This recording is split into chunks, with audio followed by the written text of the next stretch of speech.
আচ্ছা বলেন তো, সেই মাহফিলের কথা মনে আছে? যেই মাহফিলে আমি কথা বলেছিলাম, আমার পরে একজন আলোচক কথা বলেছিলেন, তার নাম কি মনে আছে আপনাদের? কত ছোট ছিলাম না, কত বছর হয়ে গেল আপনাদের এই জায়গায় এসেছিলাম আমরা। এই মাহফিলটা তখন থেকেই পুরা দেশের আলোচনার কেন্দ্রবিন্দুতে আসছে, ঠিক কি না? আজকেও ভাইয়ের সাথে কথা হয়েছে।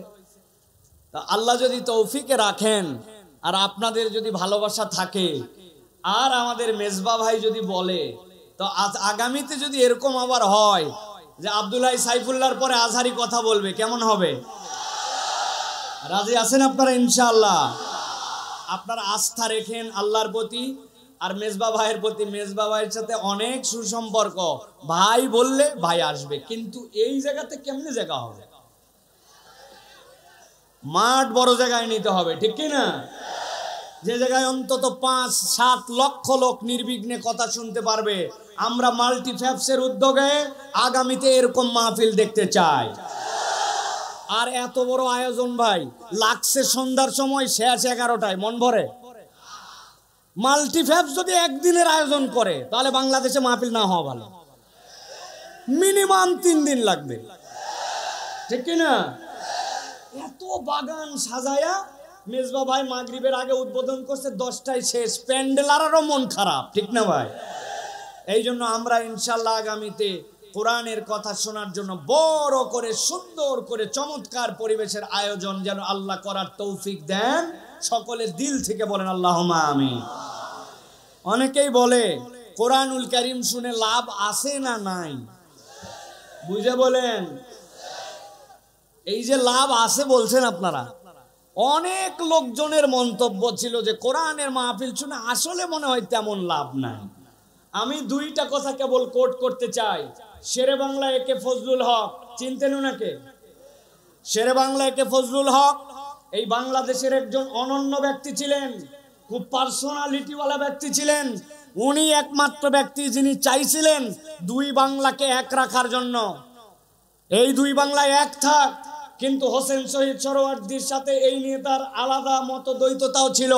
কিন্তু যখন দেখেছেন ওই পারের দাদাবাবুদের ভক্কর চক্কর মতাদর্শ ভালো না, তখন তিনি নিজের এই অহমিকাকে বিসর্জন দিয়ে আমাদের এই বাংলাদেশকে স্বাধীন করার জন্য আলাদা করে তিনি তখন চেয়েছিলেন। সেটা 1947-এর ঘটনা। মূল কথা সেইটা নয়, মূল কথা তার একটা বক্তব্য আছে। তিনি বলেছিলেন, আমি বাংলাদেশের পক্ষ নিয়ে যখন চলবো, তখন তোমরা যদি দেখো যে ওই পারের দাদাবাবুরা আমার কোনো কাজের সমালোচনা করে, বিরোধিতা করে, তাহলে বুঝবে আমার চলার রাস্তা ঠিক আছে। আর যদি আমারে তেল দেয় তাহলে বুঝবে আমার চলা বলার মধ্যে কোনো ভুল আছে, ওদের পক্ষে কাজ হচ্ছে। আমি এই কথার আলোকে বলতে চাই, ইসলামের বিপক্ষে যারা, কোরআনকে সহ্য করে না যারা, আলেম ওলামাকে পছন্দ করে না যারা, তারা যখন মাহফিলের বিরুদ্ধে কথা বলবে, মাহফিল করলে তাদের গা জ্বলবে। আজহারির মাহফিলে লাখ লোক হলে তাদের অন্তরে জ্বলবে। যতদিন জ্বলা থাকবে বুঝবেন ততদিন মাহফিল দ্বারা লাভ হয়। আর যখন দেখবেন জ্বলা বন্ধ, তখন বুঝবেন মাহফিলে বোধহয় লাভ কমে গেছে। কথা পরিষ্কার? আর 2 নম্বর একটা জিনিস মনে রাখতে হবে ভাই, আল্লাহ রাব্বুল আমিন এই যে আমাদেরকে কোরআন দিলেন, এই কোরআনের মূল টার্গেট আপনার আমার চেতনা এবং আপনার আমার অন্তরে পরিবর্তন। মানুষের অন্তরে পরিবর্তন না হলে, চেতনায় পরিবর্তন না হলে, নৈতিকতায় পরিবর্তন না হলে প্রকৃত পরিবর্তন হয় না। কথা ঠিক কি না? আল্লাহ রাব্বুল আমিন কি বলছেন খেয়াল করেন। আল্লাহ রাব্বুল আমিন বলছেন, বাল নাকযিফু বিল হাক্কি আলাল বাতিল ফায়াদমাগু ফাইদা হুয়া যাহিক ওয়া লাকুমুল ওয়াইলু মিম্মা তাসিফুন। আমার রব্বুল আমিন বলছেন, এই দুনিয়ার মানুষ ভালো করে আগে বুঝে নাও, এই কোরআন, যেই কোরআন শোনার জন্য আসলে, যেই ঈমান তুমি গ্রহণ করলে, যেই ইসলামকে পছন্দ করলে, এইটার মূল কাজ কি তুমি জানো নাকি? হাজার হাজার মানুষ আপনারা এসেছেন, লক্ষ লক্ষ টাকা খরচ করে আয়োজন হয়েছে, শীতের কুয়াশা মাথার উপরে পড়তেছে, নিচে আপনার ঠান্ডা, আপনি যেই জায়গায় আসলেন আল্লাহ বলছেন মূল পরিবর্তনটা কোথায় হবে তুমি জানো নাকি? আল্লাহ বলছেন বাল নাকযিফু বিল হাক্কি আলাল বাতিল, এই হক, এই ঈমান, এই ইসলাম সে আঘাত করবে কোন জায়গায়? বাতিলের উপরে। আল্লাহ রাব্বুল আমিন বলছেন আল্লাহ মুসলমানদেরকে, কোরআনওয়ালাদেরকে, ইমানদারদেরকে পরাজিত করার জন্য আনেন নাই, এই ইসলাম তোমাদেরকে বিজয় দিবে। তবে বান্দা জেনে রাখো এই পরিবর্তনটা কেমনে হবে জানো নাকি? আল্লাহ বলছেন ফায়াদমাগু ফাইদা হুয়া যাহিক, এই কোরআনের মূল পরিবর্তন হচ্ছে কোরআন আঘাত করবে চেতনায়, কোরআন আঘাত করবে দিমাগে, কোরআন আঘাত করবে তার নিজের নৈতিকতায়। কেননা বাহ্যিক যত পরিবর্তন হোক না কেন, যদি চেতনায় আর নৈতিকতায় পরিবর্তন না হয়, মানুষের প্রকৃত পরিবর্তন হওয়া সম্ভব নয়। ঠিক কিনা? দামগুন শব্দের অর্থ ব্রেন, দামগুন শব্দের অর্থ চেতনা। খুব সংক্ষেপ সময়ের আলোচনা, ঠান্ডা মাথায় কলিজাটা উজাড় করে দিয়ে বোঝার চেষ্টা করেন। আল্লাহ বললেন ফায়াদমাগুহু ফাইদা হুয়া যাহিক, এমন আক্রমণ হবে যে বাতিল কাল্লা নিশ্চিহ্ন করে দিবেন। আমি অনেক সময় উদাহরণ দিয়ে বলি, বুঝানোর জন্য বলি, ঠান্ডা মাথায় কথাটা সারা জীবনের জন্য মনে রাখবেন। আপনার এই কাশিমপুর এলাকায় দুই ছেলে গন্ডগোল লাগাইছে, মারামারি লাগাইছে, লাগানোর পরে একজন আরেকজনের হাতের মধ্যে স্ট্যাম্প দিয়ে বাড়ি মারছে। যেই না স্ট্যাম্প দিয়ে বাড়ি মারছে, ওর হাত ভেঙে গেছে, সাথে সাথে হাসপাতালে ভর্তি করছে। হাসপাতালে ভর্তি করার পরে প্লাস্টার করার পরে গলার মধ্যে ওইটা ঝুলাই দিছে। ডাক্তার বলছে আজকে অন্তত হাসপাতালে থেকে যান, আগামী কালকে আপনার যেতে হবে, কেননা একটা এক্সরে করে ঠিক মতো জোড়া লাগছে কিনা এটা দেখা লাগবে। রাত্রেবেলা ওই ছেলে গলার মধ্যে প্লাস্টার নিয়ে ঝুলানো, হঠাৎ করে ব্যথা এমন বেড়ে গেছে, কষ্টে অস্থির। এমন সময় ডাক্তার একটা পেন নাশক ইঞ্জেকশন দিছে, দেওয়ার পরে ওই ছেলের যখন একটু ব্যথা কমে গেছে, হাসপাতালের বেডে শুয়ে শুয়ে গলার মধ্যে বান্ধা হাত, আর চিন্তা করতেছে একবার খালি কাশেমপুরে আমি ব্যাক করে যাই, যেই বেটা আমার এক হাত ভাঙছে, আল্লাহ বাঁচালে ওর দুই হাত। ভালো করে বুঝে থাকলে বলেন, হাসপাতালে শুয়ে শুয়ে এরকম চিন্তা করতে পারবে কিনা? আরেকটা গন্ডগোল লাগার পরে পা ভাঙছে, পা ভাঙার পরে বলছে গাজীপুরে হবে না, ঢাকাতে নিয়ে চলে গেছে। যাওয়ার পরে ভর্তি করছে রে পঙ্গু হাসপাতালে, 10 ইঞ্চি 2টা ইট বেঁধে পায়ের মধ্যে ঝুলায় রাখছে। রাত্রেবেলা পায়ের ব্যথায় চিৎকার করে, ডাক্তার ইঞ্জেকশন দিয়েছে, দেওয়ার পরে হাসপাতালে পঙ্গুতে শুয়ে শুয়ে ভাবতেছি একবার খালি আমার পাটা ঠিক হোক, আর একবার কাশিমপুরে আমি ব্যাক করি, আল্লাহ যদি বাঁচায় রাখে যে এটা আমার পা ভাঙছে, ওইটার এক পা, ওর বাপের এক পা, ওর ভাইয়ের এক পা যদি না ভাঙি তো আমি ঢাকার পোলা না। কথা বুঝে থাকলে বলেন এই চিন্তা করতে পারবে কিনা? ভালো করে বোঝেন। আরেকটা গন্ডগোল লাগছে, লাগার পরে গন্ডগোল হতে হতে হাতের মধ্যে লাঠি ছিল, মাথার মধ্যে একটা বাড়ি মেরে দিছে। যেই না মাথার মধ্যে বাড়ি মারছে, ওই লোক অজ্ঞান হয়ে গেছে। অজ্ঞান হওয়ার পরে এরপরে তার হাতও ভাঙছে, পাও ভাঙছে। হাসপাতালে ভর্তি করার পরে হাতও প্লাস্টার করছে, পাও করছে, কিন্তু এখন পর্যন্ত জ্ঞান ফিরে নাই। গাজীপুরের মুসলমান বুদ্ধি কাটায় বলেন, যেই লোক কোমার মধ্যে চলে গেছে, যার চেতনা নাই, ও কার হাত ভাঙবে আর কার পা ভাঙবে এইটা চিন্তা করার মতো ক্ষমতা আছে। আমার আল্লাহ রাব্বুল আমিন বলছেন বাল নাকযিফু বিল হাক্কি আলাল বাতিল ফায়াদমাগুহু ফাইদা হুয়া যাহিক ওয়া লাকুমুল ওয়াইলু মিম্মা তাসিফুন।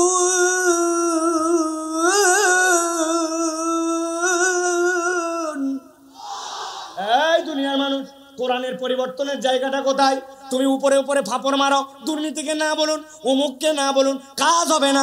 আল্লাহ বলছেন বাল নাকযিফু বিল হাক্কি আলাল বাতিল, এই কোরআন তো আঘাত করবে ওই জায়গাতে, তার চেতনাকে পরিবর্তন করে দিবে। একবার যদি মানুষের চেতনার মোরালিটির জায়গায় পরিবর্তন হয়, ওই পরিবর্তন দিয়ে দেশ পরিবর্তন করা সম্ভব। নচেত কেবল সোনার বাংলা ডায়লগ দিব, সোনার বাংলা পরিবর্তন হবে না, দিন দিন চোরগুলা ডাকাত হবে। ঠিক কিনা? আমাদের অনেকেই দেখবেন পেপার পত্রিকায় দেখবেন বিগত 17 বছরের মধ্যে যারা যারা লিখবে, খবর রাখবেন আপনারা, যদি কেউ লেখে সাবেক অমুক, সাবেক তমুক, আপনি একটা বিষয় নিশ্চিত থাকবেন, ও সাবেক চোর, সাবেক ডাকাত। ঠিক না? বাকিগুলা সবগুলা আর বেশি কথা বললাম না। এখন বুঝতে হবে আমি যেই পরিবর্তনটা চাই হই হই করে হবে না।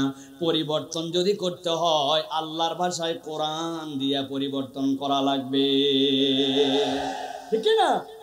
নাকযিফু বিল হক, এই হকের তাফসীর করছেন ঈমান ইসলাম, এই হকের তাফসীর হচ্ছে কোরআন।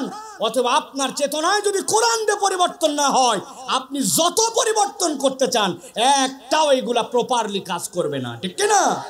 কথাকার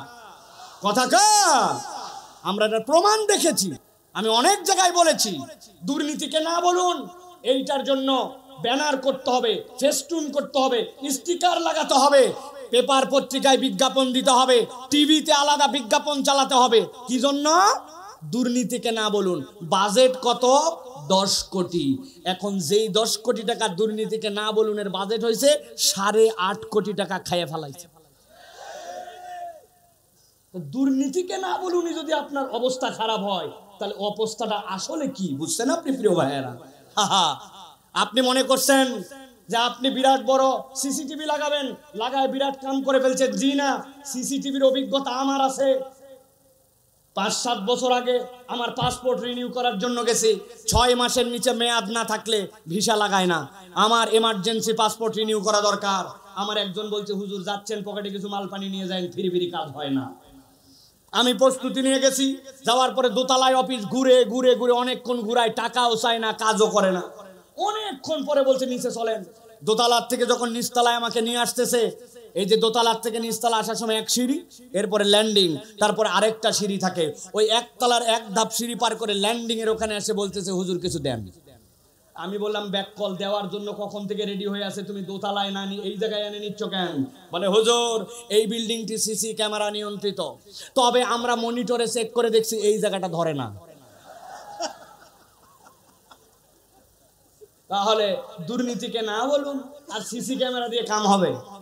চেতনায় পরিবর্তন আসতে হবে। বাল নাকযিফু বিল হাক্কি আলাল বাতিল, যখন আপনার চেতনায় পরিবর্তন আসবে তখন এই দেশ পরিবর্তন সম্ভব, ঠিক কি না? তাছাড়া এইটা ডাকাত হইছে, আরো বড় চোরের খনি তৈরি হবে। বহুত লোকজন খাইছে অনেকদিন, অনেকে খাইতে পারে না, উসখুস করতেছে। ডায়লগ বেশি মারেন না, আমরা ভাইসে আসি না। এই দেশেই জন্ম আমার। মেজবা ভাই এখানে বড় হয়েছে, সব জানে। ওই গার্মেন্টস এক্সেসরিজ আনার থেকে শুরু করে বাইরে হওয়া পর্যন্ত কতগুলো স্তর পার করতে হয় আর কত মাল পানি খরচ করতে হয় বলে না, কিন্তু আমরা জানি। প্রিয় ভাইয়েরা, তাহলে আমরা কোরআনুল কারীম থেকে কিছু কথা শুনতে চাই। রাজি আছেন ইনশাআল্লাহ? বেশিক্ষণ না, যে কয় আয়াত, এ কয় আয়াত বলতে হলে আমি যা পড়ালেখা করছি বিকাল থেকে, এই পড়ালেখারটুকু বলতে হলে আমার 3-4 ঘন্টা লাগবে। আমি বিকাল 4টা থেকে পড়ালেখা শুরু করছি, আগের দিনও পড়ছি, নোট করছি। এরকম না যে আমার অসীম জ্ঞান। এই জন্য আমি যেখানেই যাই অন স্ক্রিপ্টেড কথা বলার জন্য চেষ্টা করি। তা আমার যা পড়ছি তাতেই তো দেখছি সুবহানাল্লাহ মিনিমাম 4 ঘন্টা লাগে। তাই আমার তো এত সম্ভব না। 30 থেকে 40 মিনিট আমরা একটু কথা শুনবো। রাজি আছি ইনশাআল্লাহ? মুরব্বীরা না থাকলেও চলবে, আপনারা জানেন আমার বয়স এখনো 40 হয় নাই। অতএব 40-এর নিচে যারা আমার শ্রোতা তারা, দেখি কারা শক্ত করে হাতটা টান করেন। আছেন আপনারা? মুরব্বীরা কি আমাদের সাথে যোগ দিতে চান? তাহলে হাত দুটো টান করে শক্ত করেন। করছে সবাই? এবার ডানে বামে তাকায় দেখেন কারা কারা উঠাতে পারে নাই। দেখছেন আপনারা? শক্ত করেন, শক্ত। ওই যে পিছনে সাদা জামা ওই দাঁড়ায় আছে, ও চাচা উঠায় না। হাত সোজা করছেন, গলাটা পরিষ্কার দেন। হয় নাই ভালো করে। হ্যাঁ, এবার 60 করে আবার নামায় একসাথে হাত তুলবেন সবাই। হাত সোজা হয় না, একসাথে রেডি। তোলেন, হাত তোলেন। হ্যাঁ, আরেকবার চান্স দিব হাত সোজা করার জন্য। দেখি আরেকবার, সবাই একসাথে উঠাবেন, হাত সোজা করেন। হ্যাঁ, করছেন সবাই? ওই কালো শার্ট, কি খবর ভাই? মাফলার, ওই যে হ্যাঁ কেবল তুলছেন, দেখছেন? এই চোখ অপারেশন হয়েছে, আল্লাহ রাব্বুল আমিন এখনো দৃষ্টি ভালো রাখছে। হাত সোজা করছেন সবাই, টান টান করে। গলা পরিষ্কার হয়েছে। এবার হাতটা বুক বরাবর নেন, এই বরাবর। এবার আমরা আকাশ বাতাস মুখরিত করে আলোচনার শুরুতে একটা আল্লাহর নাম উচ্চ কণ্ঠে আওয়াজ করে শোনাতে চাই। রাজি আছেন আপনারা? যারা রাজি আছেন তারা সকলে বলেন আল্লাহুম্মা আমিন। আর যারা রাজি ও আছে কিছু লোক না, কিছু লোক থাকে ভাই, সারা দেশ দেখছি আমি, আপনি যত পাম্পট্টি দেন, আপনি বলবেন লিল্লাহে তাকবীর, উনি বলবে আল্লাহ ব্যাটারি নাই। এই টাইপের লোক সব জায়গায় আছে ভাই, এদের অন্তরের মধ্যে যে কি হয়েছে কেবল আল্লাহ জানে। এখন একটু হিম্মত করে তাকবীর দিতে হবে, পারবেন ইনশাআল্লাহ?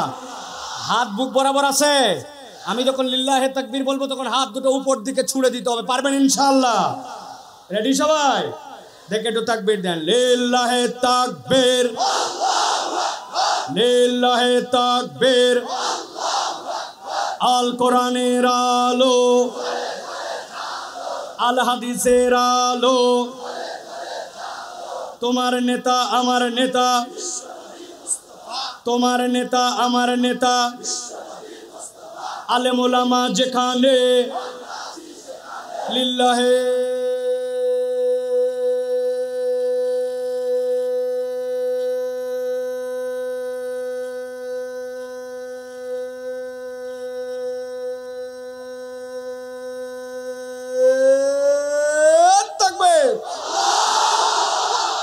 আলহামদুলিল্লাহ। হাত নামান।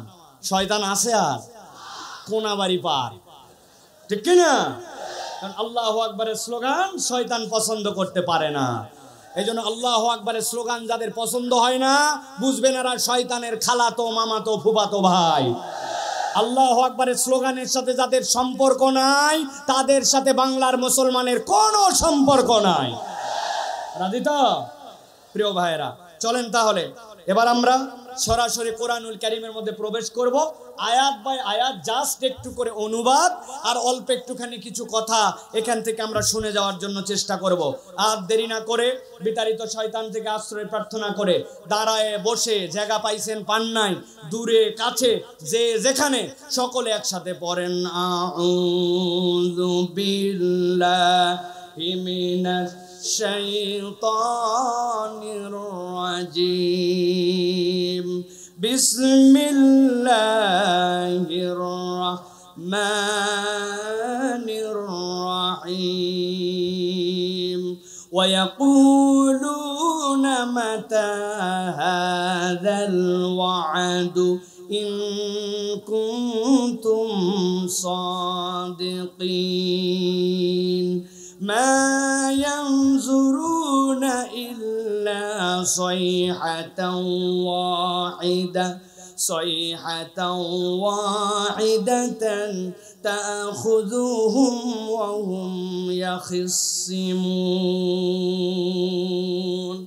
আল্লাহ রাব্বুল আমিন বলছেন, ও আমার হাবিব, আপনি যখন দ্বীনের দাওয়াত নিয়ে মক্কার কাফের মুশরিকদের কাছে গেলেন, আপনি যখন দ্বীনের কথা তাদেরকে বুঝালেন, ঈমানদারদের মধ্যে থেকে আল্লাহ যাদের অন্তরে হেদায়েত দিয়ে দিলেন, ওই মানুষগুলা দ্বীনের দিকে চলে আসলো। কিন্তু যাদের অন্তর বক্র, যাদের হৃদয়ের মধ্যে আল্লাহ আলো দেন নাই, ওই মানুষগুলা নানান ধরনের বিভ্রান্তিকর প্রশ্ন আপনার কাছে করতে শুরু করলো। এর মধ্যে একটা প্রশ্ন তাদের ছিল, আপনি বারবার বলেন পরকাল আছে, সেই জায়গায় যাওয়ার পরে হিসাব নিকাশ হবে, পরকাল নামক একটা দিবসে সকলকে উঠতে হবে, আল্লাহর সামনে মুখোমুখি হতে হবে। আল্লাহর নবী এমনি এমনি এটা বলেন নাই, আল্লাহ নবী সাল্লাল্লাহু আলাইহি ওয়াসাল্লাম বুঝে সুঝে আল্লাহর পক্ষ থেকে এটা বলেছিলেন। কেননা যদি পরকাল না থাকে, দুনিয়ার কোনো মানুষ প্রপারলি যেরকম তার প্রাপ্তিটা পায় না, সেরকম দুনিয়ার মানুষের যদি কোনো শাস্তিও হয়, তাহলে ওই শাস্তিটাও দুনিয়ার বুকে মানুষ প্রপারলি পায় না। কথাটা বোঝেন নাই? ঠান্ডা মাথায় বোঝেন।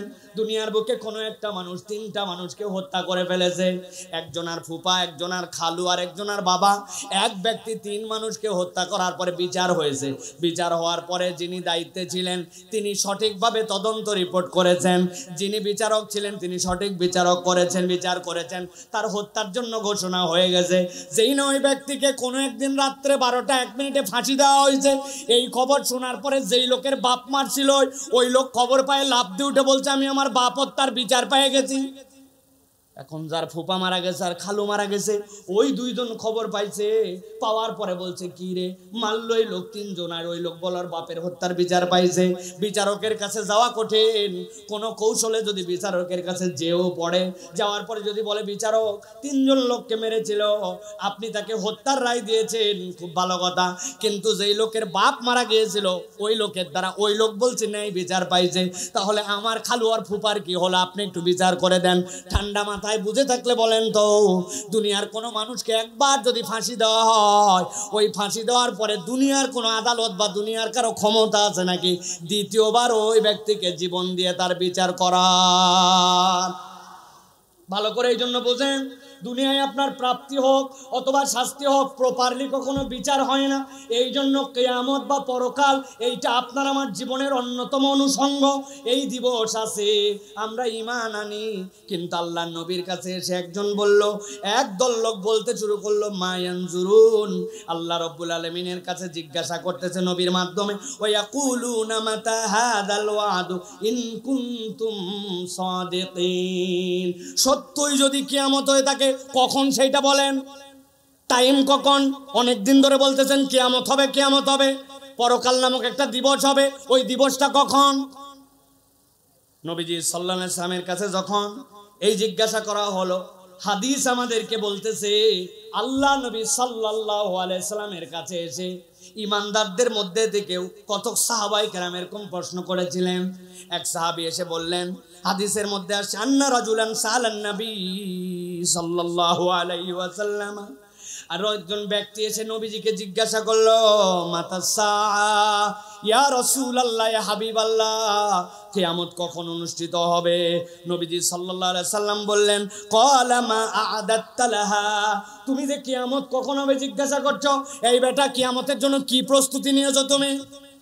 লোকটা দমে গেল, দমে যে বলতেছে ক্বালা মা আ'দাত্তু লাহা মিন কাসীরি সালাতিন ওয়ালা সাওমিন ওয়ালা সাদাকাতিন ইয়া রাসূলুল্লাহ, অনেক নামাজ, অনেক রোজা অথবা অনেক সাদাকা আমার আমল নামায় নাই, এইরকম কোনো প্রস্তুতি নিতে পারি নাই। তাইলে যে জিজ্ঞাসা করতেছো কখন কিয়ামত, তাইলে তোমার প্রস্তুতি কি? লোকটা লাফ দিয়ে উঠে বলল, ওয়ালাকিন্নী উহিব্বুল্লাহ ওয়া রাসূলাহু, আমার সালান বড় সংক্ষেপ, কিন্তু ইয়া রাসূলুল্লাহ আমি আল্লাহ এবং আল্লাহ রাসূলকে ভালোবাসি। যেই না ওই লোক এই কথা বলেছে, আল্লাহ নবী বললেন, ক্বালা আনতা মা মান আহবাবতা, ও আমার সাহাবী চিন্তা করো না, তুমি যাকে ভালোবাসো কিয়ামত তোমার তার সাথেই হবে। সুবহানাল্লাহ। এখন আপনার আমার হাসর নাসর যদি আল্লাহ নবীর সাথে হয়, আপনার আমার তো চিন্তা থাকার কথা নয়, কেননা নবীজি সাল্লাল্লাহু আলাইহি ওয়াসাল্লামকে আমরা ভালোবাসি। সাহাবায়ে কেরাম বলতেছেন ফাকুলনা ওয়া নাহনু কাযালিক, একজন বলল ইয়া রাসূলুল্লাহ, ওই লোক তো বলছে সে নাকি আল্লাহ তার রাসূলকে ভালোবাসে, কিন্তু আপনার কাছে একটু জিজ্ঞাসা, আমরাও তো আপনাকে ভালোবাসি, আমরাও কি তাহলে আপনার সাথে থাকবো কিনা? নবীজি বললেন নাম। সাহাবায়ে কেরাম বলতেছেন ফাফারিহনা ইয়াউমা ইদিন ফারহান শাদীদা, আমাদের জীবনে যত আনন্দের দিন ছিল, আল্লাহ নবী যেই দিন বলেছেন যার হাসর তার সাথে হবে যেই ব্যক্তি যাকে ভালোবাসবে, আর আমরা নবীকে ভালোবাসি, আমাদের হাসর নাসর নবীজির সাথে হবে, ওর থেকে আনন্দের দিন আর আমাদের জীবনে ছিল না। সুবহানাল্লাহ। এবার আপনাদের কাছে জিজ্ঞাসা করতে চাই, আমি সহ আমরা কি আমাদের নবীকে ভালোবাসি? কথা বলেন, ভালোবাসি? আমরা কি আল্লাহকে ভালোবাসি? তাহলে আজকের মাহফিল সাক্ষী হোক যে আল্লাহর সাহাবীরা যেরকম, আল্লাহর নবীর সাহাবীরা যেরকম খুশি হয়েছেন যে তার সাথে নবীর হাসর নাচর হবে, আমরাও আশাবাদী আমাদের সাথে আমার নবীর হাসর নাচর হবে। চলেন 2 নম্বর আয়াতে, যেই না তারা জিজ্ঞাসা করল ওয়ায়াকুলুনা মাতা হাযাল ওয়াদু ইন কুনতুম সাদিকিন, যদি সত্যবাদী হয় বলো কখন তোমাদের পক্ষ থেকে সেই কিয়ামতটা কবে হবে? আল্লাহ বলছেন মা ইয়ানজুরুনা ইল্লা সাইহাতান ওয়াহিদাতান তাখুযুহুম ওয়া হুম ইয়াখসিমুন, আল্লাহ বলছেন এমন একদিন কিয়ামত তোমাদের সামনে আসবে, এমন সময় তোমাদের সামনে কিয়ামত আসবে, তোমাদের সামনে হাজির হয়ে যাবে, একটা মাত্র শব্দ তোমাদের কাছে আসবে, মনে করতেছো কিয়ামত ঘটানো বোধহয় বিরাট কোনো ব্যাপার। আল্লাহ বলছেন এটা বিরাট কোনো ব্যাপার নয়, একটা কেবল নাদ তোমাদের সামনে আসবে। আল্লাহ বলছেন ওয়া হুম ইয়াখসিমুন, ইয়াখতাসিমুন, তারা বিতর্কের মধ্যে থাকবে, বোঝার আগেই তাদের মাথার উপরে কিয়ামত আল্লাহ এনে দিবেন। আল্লাহ বলছেন ফালা ইয়াস্তাতিউন তাওসিয়াতাও ওয়ালা ইলা আহলিহিম ইয়ারজিউন। আল্লাহ বলছেন তোমাদের কিয়ামত এমন ভাবে এসে যাবে যে তোমরা যে ওসিয়ত করবে তোমাদের সন্তানের কাছে যে আমি একটা বিপদে পড়ছি, আমারে উদ্ধার করো, অথবা তোমার জন্য এই সম্পদ রেখে গেছি, তুমি এইটাকে ইউটিলাইজ করো, আল্লাহ বলছেন তারা ওসিয়ত করার সময় পাবে না, পরিবারে ব্যাক করে আসারও সময় পাবে না। মুফাসসিররা ব্যাখ্যা করছেন এর দ্বারা যে বান্দা তুমি যদি ইসলাম থেকে দূরে সরে থাকো, আল্লাহ থেকে গাফেল থাকো, তোমার উপরে যখন দ্বীন এবং ইসলামের বিরুদ্ধচারণ করতে করতে অন্তর যখন তোমার আল্লাহ দ্রোহী হয়ে যায়, তোমার উপরে এমন ভাবে মৃত্যু চলে আসবে তুমি আর তওবা করার সুযোগ পাবে না, তুমি তোমার পরিবারের কাছে ব্যাক করার সুযোগ পাবে না। আল্লাহ বলছেন আল্লাহর কাছে এই মৃত্যু দেওয়াটা কোনো ব্যাপারই নয়, এটা এক মুহূর্তের মধ্যে বান্দাদের সামনে হাজির হয়ে যেতে পারে। আল্লাহ রাব্বুল আমিন বলছেন ওয়ানুফিকা ফিস-সূরি ফাইদা হুম মিনাল আজদাসি ইলা রাব্বিহিম ইয়ানসিলুন। আল্লাহ রাব্বুল আমিন বলছেন তাদের সামনে যখন আল্লাহর পক্ষ থেকে একটা সুর মানে আল্লাহর পক্ষ থেকে একটা সিঙ্গার ফুৎকার দেওয়া হবে, ফাইদা হুম মিনাল আজদাস। আল্লাহ রাব্বুল আমিন বলছেন আজদাস এখানে শব্দটি হাদাস শব্দ থেকে, হাদাস মানে হচ্ছে কবর। আল্লাহ বলছেন ইলা রাব্বিহিম ইয়ানসিলুন, ওই বান্দারা মনে করতেছে কবরে আছে, মরে গেছে অথবা জীবিত আছে। আল্লাহ বলছেন এক সেকেন্ড দেরি হবে না, একটা নিনাদের দ্বারা তোমাদেরকে ধ্বংস করে দেওয়া হবে। আর একটা যেই না আল্লাহর পক্ষ থেকে সিঙ্গায় ফুৎকার হবে, আল্লাহ বলছেন ইয়ানসিলুন, এই মানুষগুলা এক মুহূর্ত দেরি হবে না, এই মানুষগুলা আল্লাহ রাব্বুল আলামিনের সামনে হাজির হয়ে যাবে। আল্লাহু আকবার। প্রিয় ভাইয়েরা, এই যে আল্লাহ রাব্বুল আলামিনের সামনে বান্দা হাজির হবে, পৃথিবীর মুফাসসিররা বলছেন হাসরের ময়দানে মানুষজনকে হিসাবের দিনে আল্লাহ রাব্বুল আলামিন চার ভাগে বিভক্ত করে আল্লাহর সামনে ইয়ানসিলুন করবেন, আল্লাহর সামনে নিয়ে আসবেন। বিভক্ত হবে কয় ভাগে? সংক্ষেপে বলছি কিন্তু এটা মুখস্থ রাখতে হবে। বলেন কয় ভাগে? এক নম্বর, সকল মানুষ একদল আল্লাহর সামনে উত্থিত হবে যারা বিনা হিসাবে আল্লাহর কাছে জান্নাতি হিসাবে উঠে যাবে। আল্লাহু আকবার। আরেক দল থাকবে যেই মানুষগুলা বিনা হিসাবে জাহান্নামে চলে যাবে। তিন নম্বরে, বিনা হিসাবে জান্নাত হবে না, কিন্তু ওই ব্যক্তিদের একটা হিসাব হবে, হিসাব করার পরে তাদেরকে জান্নাতে ঢুকানো হবে। আর একদল লোক হবে যাদের হিসাব হবে, হিসাব করার পরে ওই ব্যক্তিগুলাকে এরপরে জাহান্নামে নিক্ষেপ করা হবে। তাহলে আল্লাহ রাব্বুল আলামিন যে বললেন যে এই মানুষগুলা আল্লাহ রাব্বুল আলামিনের কাছে উত্থিত হবে, ওয়ানুফিকা ফিস-সূরি ফাইদা হুম মিনাল আজদাসি ইলা রাব্বিহিম ইয়ানসিলুন, তাহলে আল্লাহর কাছে দ্রুততর সময়ে তারা পৌঁছায় যাবে। এই পৌঁছানোর ধরন হবে কয়টা? কথা বললেন না ভাই, কয়টা? আমার কথা কি বুঝতে পারতেছেন ভাই? চারটা। তাহলে এক নম্বর শ্রেণী কি? বিনা হিসাবে যারা জান্নাতের মধ্যে চলে যাবে। সংক্ষেপ করে বলি, খেয়াল করেন। আল্লাহ রাব্বুল আমিন বলছেন এই বিনা হিসাবে জান্নাতি কারা হবে? ইল্লা মান তাবা ওয়া আমানা ওয়া আমিলা আমালান সালিহা ফাউলাইকা ইউবাদদিলুল্লাহু সাইয়্যাতিহিম হাসানাত ওয়া কানা আল্লাহু গফুরার রহিমা। আল্লাহ বলছেন এক শ্রেণীর লোক যেই মানুষগুলা আত-তাইব, যারা আল্লাহর কাছে সব সময় ক্ষমা চায়। আল্লাহর নবী বলতেছেন এই ক্ষমা চাওয়াটা এরকম যে কামাল্লা যামবালাহ, যে তার আমলনামায় কোনো গুনাহ নাই, গুনাহ ছিল কিন্তু এমন ভাবে আল্লাহর কাছে ক্ষমা চাইছে, আল্লাহ তার যাবতীয় গুনাহকে সওয়াব দ্বারা কনভার্ট করেছেন।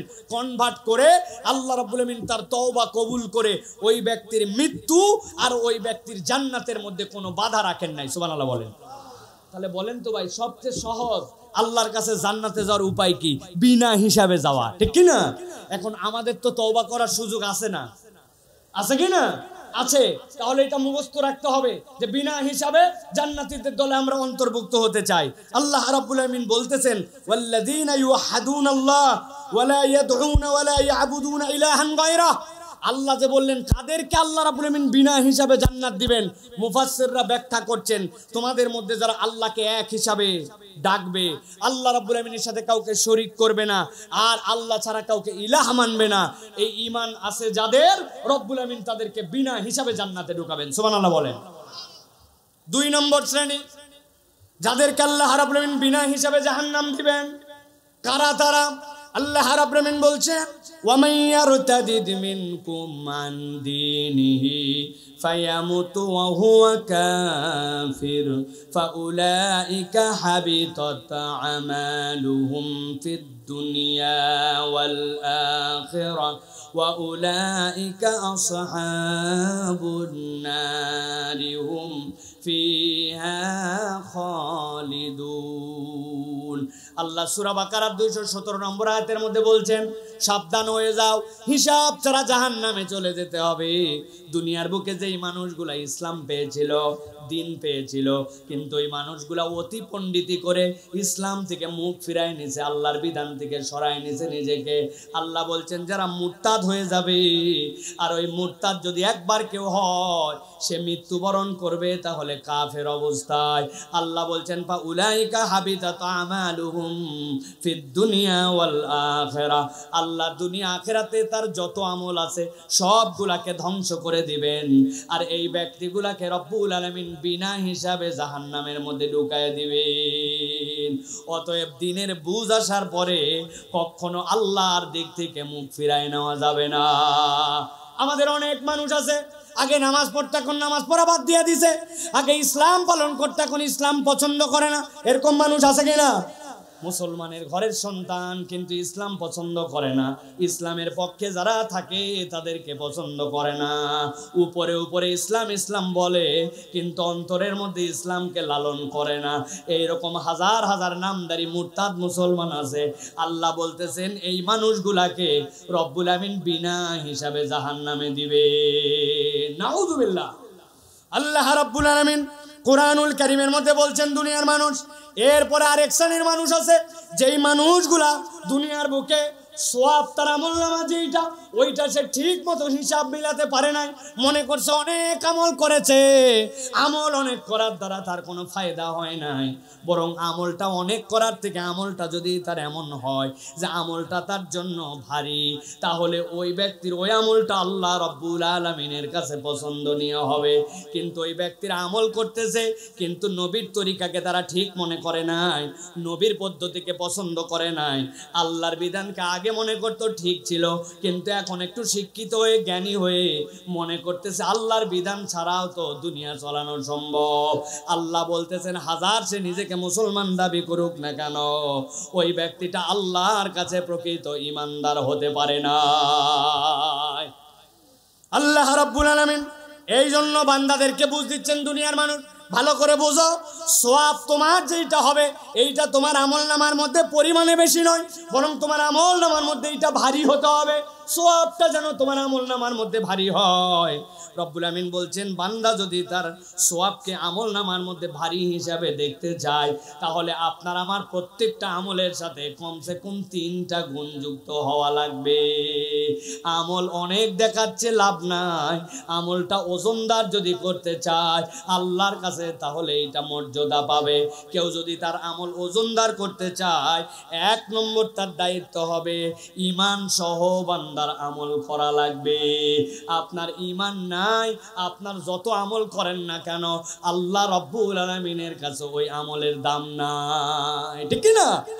আমাদের মধ্যে অনেক মানুষ আছে তার যে ঈমান নাই এইটা তার বোঝার মতো যোগ্যতা নাই, কথাবার্তা আচরণে সে ঈমান থেকে খারেজ হয়ে গেছে। নামাজের ইসলাম পছন্দ করে, রোজার ইসলাম পছন্দ করে, যাকাতের ইসলাম পছন্দ করে, কিন্তু যেই না বলা হয় আল্লাহ রাব্বুল আমিন চোরের বিধান দিয়েছেন কোরআনের মধ্যে, আল্লাহ রাব্বুল আমিন জিনার বিধান দিয়েছেন কোরআনের মধ্যে, আল্লাহর আইন দিয়ে আল্লাহর এই দুনিয়াটাও চলুক, ওই ব্যক্তি তখন পছন্দ করে না। এই রকম নামদারি নামাজি হাজী সাহেব গাজী সাহেব আমাদের সমাজে আছে কিনা? ভালো করে এটা পরিষ্কার করতে হবে। তাহলে আমলকে ভারী করতে হলে ঈমান লাগবে। 2 নম্বর কি লাগবে? যে আমলকে যদি ভারী করতে চাই তাহলে নিয়তটাকে বিশুদ্ধ করা লাগবে। নিয়ত কি করা লাগবে? বিশুদ্ধ নিয়ত লাগবে। নিয়ত যদি সহি না হয় তাহলে আমাদের জন্য এটা আল্লাহ রাব্বুল আলামিনের কাছে ওজনদার আমল হবে না। আর 3 নম্বর যে আপনাকে আমলটা করতে হবে নবীজি সাল্লাল্লাহু আলাইহি ওয়াসাল্লামের পদ্ধতি অনুযায়ী। নবীর পদ্ধতিতে আমল না হলে ওই আমলে ওজন হয়, বুঝে বলেন হয়? এটা যারা বলছেন হয় না, এই মানুষদের মধ্যেও আমাদের মধ্যেও ঝামেলা আছে। ভাই আপনাদের কাছে একটু জিজ্ঞাসা করি, আপনারা জীবনে জানাজার নামাজ পড়ছেন ভাই? ঈদের নামাজ বুঝে বলেন, ঈদের নামাজ। এখন বলেন তো ভাই, ঈদের নামাজ বড় হয় নাকি আমাদের জুম্মার নামাজ বড় হয়? জুম্মার নামাজের জামাত বড় না ঈদেরটা? কথা বলেন। ডান পাশে যারা আছেন ভাই আপনারা একটু বলেন না, ঈদের জামাত বড় না জুমা? এখন জুমার দিনে জুমার আজান হয়, আপনি এখন বলছেন ভাই নবীজি সাল্লাল্লাহু আলাইহি সাল্লামের সময় পরিবেশ পরিস্থিতি ভিন্ন ছিল, কিন্তু আমাদের সমাজের পরিবেশ পরিস্থিতি ঘনবসতি, বিরাট লোকজন, হাজার হাজার গার্মেন্টস, লাখ লাখ মানুষ, অতএব আমরা এখন থেকে ঈদের দিনের নামাজের জন্য আজান দিব এবং একটা একামত দিয়ে নামাজ পড়ব, যাতে করে মানুষের নামাজ কোনো মিস না হয়। আপনারা রাজি? কেন রে ভাই? আজান দেওয়া খারাপ না ভালো কাজ? একামত দেওয়া খারাপ না ভালো কাজ? তা আপনারা কি জন্য ঈদের দিনে আপনারা নামাজের আজান দিবেন না? বলবেন হুজুর এইগুলো আলগা যুক্তি দিয়েন না, নবীজি সাল্লাল্লাহু আলাইহি সাল্লামের সময় ঈদের নামাজের আজান হয় নাই, একামত হয় নাই, আমরা দিব না। আচ্ছা ঠিক আছে, মেনে নিলাম। এবার বলেন তো ভাই, সিজদা দেওয়া ভালো কাজ না খারাপ কাজ? কথা বলেন। ভালো কাজ। তো আমরা জুমার দিনে যে নামাজ পড়ি, সাপ্তাহিক সবচেয়ে শ্রেষ্ঠ নামাজ, আমরা নবীজি সাল্লাল্লাহু আলাইহি ওয়াসাল্লামের সময় সাহাবায়ে কেরাম ছিলেন আদুল, নবীরা ছিলেন মাসুম, তারা 2 রাকাত নামাজে দুইটা দুইটা করে 4টা সিজদা দিবেন, গুনাহই নাই উনাদের 4 সিজদার। আমাদের গুনাহ খাতায় ভরপুর। জুমার দিন আমরা নামাজে আসি, একটু মন ভরে নামাজ পড়ব, এখন থেকে প্রত্যেক রাকাতে 4টা করে সিজদা দিব। যারা যারা রাজি আছেন হাত তুলুন। কেউ নাই? আচ্ছা 4টা না দেয় 3টা তো দিবেন আপনারা, না 3টা দিবেন না? কেন দিবেন না? বলবেন হুজুর এই সকল আলগা ওয়াজ বাদ দেন, নবীজি সাল্লাল্লাহু আলাইহি সাল্লাম কিভাবে নামাজ পড়া লাগবে আমাদেরকে দেখাই দিয়ে গেছেন। জুমার দিনে সিজদা দেওয়া যত ভালো কাজ হোক, আমি কখনো 4 সিজদা দিব না। যেই লোক নামাজের মধ্যে 4 সিজদা দিবে না, যেই লোক ঈদের দিনে আজান দিবে না, যেই লোক ঈদের দিনে একামত করবে না, কেননা এটা নবীর তরিকার বাহিরে, ওই লোকই এমন এমন কাজ করে যেটা নবীর তরিকার নাই। আমরা আবার বললে উল্টা আবার ইমাম সাহেবের চাকরি নাই, নামাজের পরে বলছে মুনাজাত করা লাগবে, বলছে নবীজি জীবনে সম্মিলিতভাবে সাহাবায়ে কেরামকে নিয়ে মুনাজাত করে নাই, বলছে আমার হুজুর বুঝে নাই, আগের ইমাম বুঝতো না, কোথার থেকে ইমাম নিয়ে আসছে? ইমাম খেদা আছে কি না? কেন নবীজি সাল্লাল্লাহু আলাইহি সাল্লাম করেন? উনি যুক্তি দিয়ে বলছে আপনি ঈদের আজান দিবেন না, কিন্তু আপনি নামাজের পরে সম্মিলিত মুনাজাত ছাড়বেন না। আছে কি না এরকম লোক? বহু এরকম লোক পাওয়া যাবে। অতএব আজকে ভালো করে জেনে নেন, আমলের ওজন যদি বাড়াতে চান, ঈমান লাগবে, আর আপনার জন্য নিয়ত সহি করা লাগবে, আর 3 নম্বরে নবীর তরিকায় হতে হবে। এর বাহিরে যদি হয় ওই আমল আল্লাহর কাছে গ্রহণ হবে না। তাহলে আল্লাহ রাব্বুল আমিন বিনা হিসাবে এক দলকে জান্নাতে দিবেন, আরেক দলকে বিনা হিসাবে জাহান্নামে দিবেন।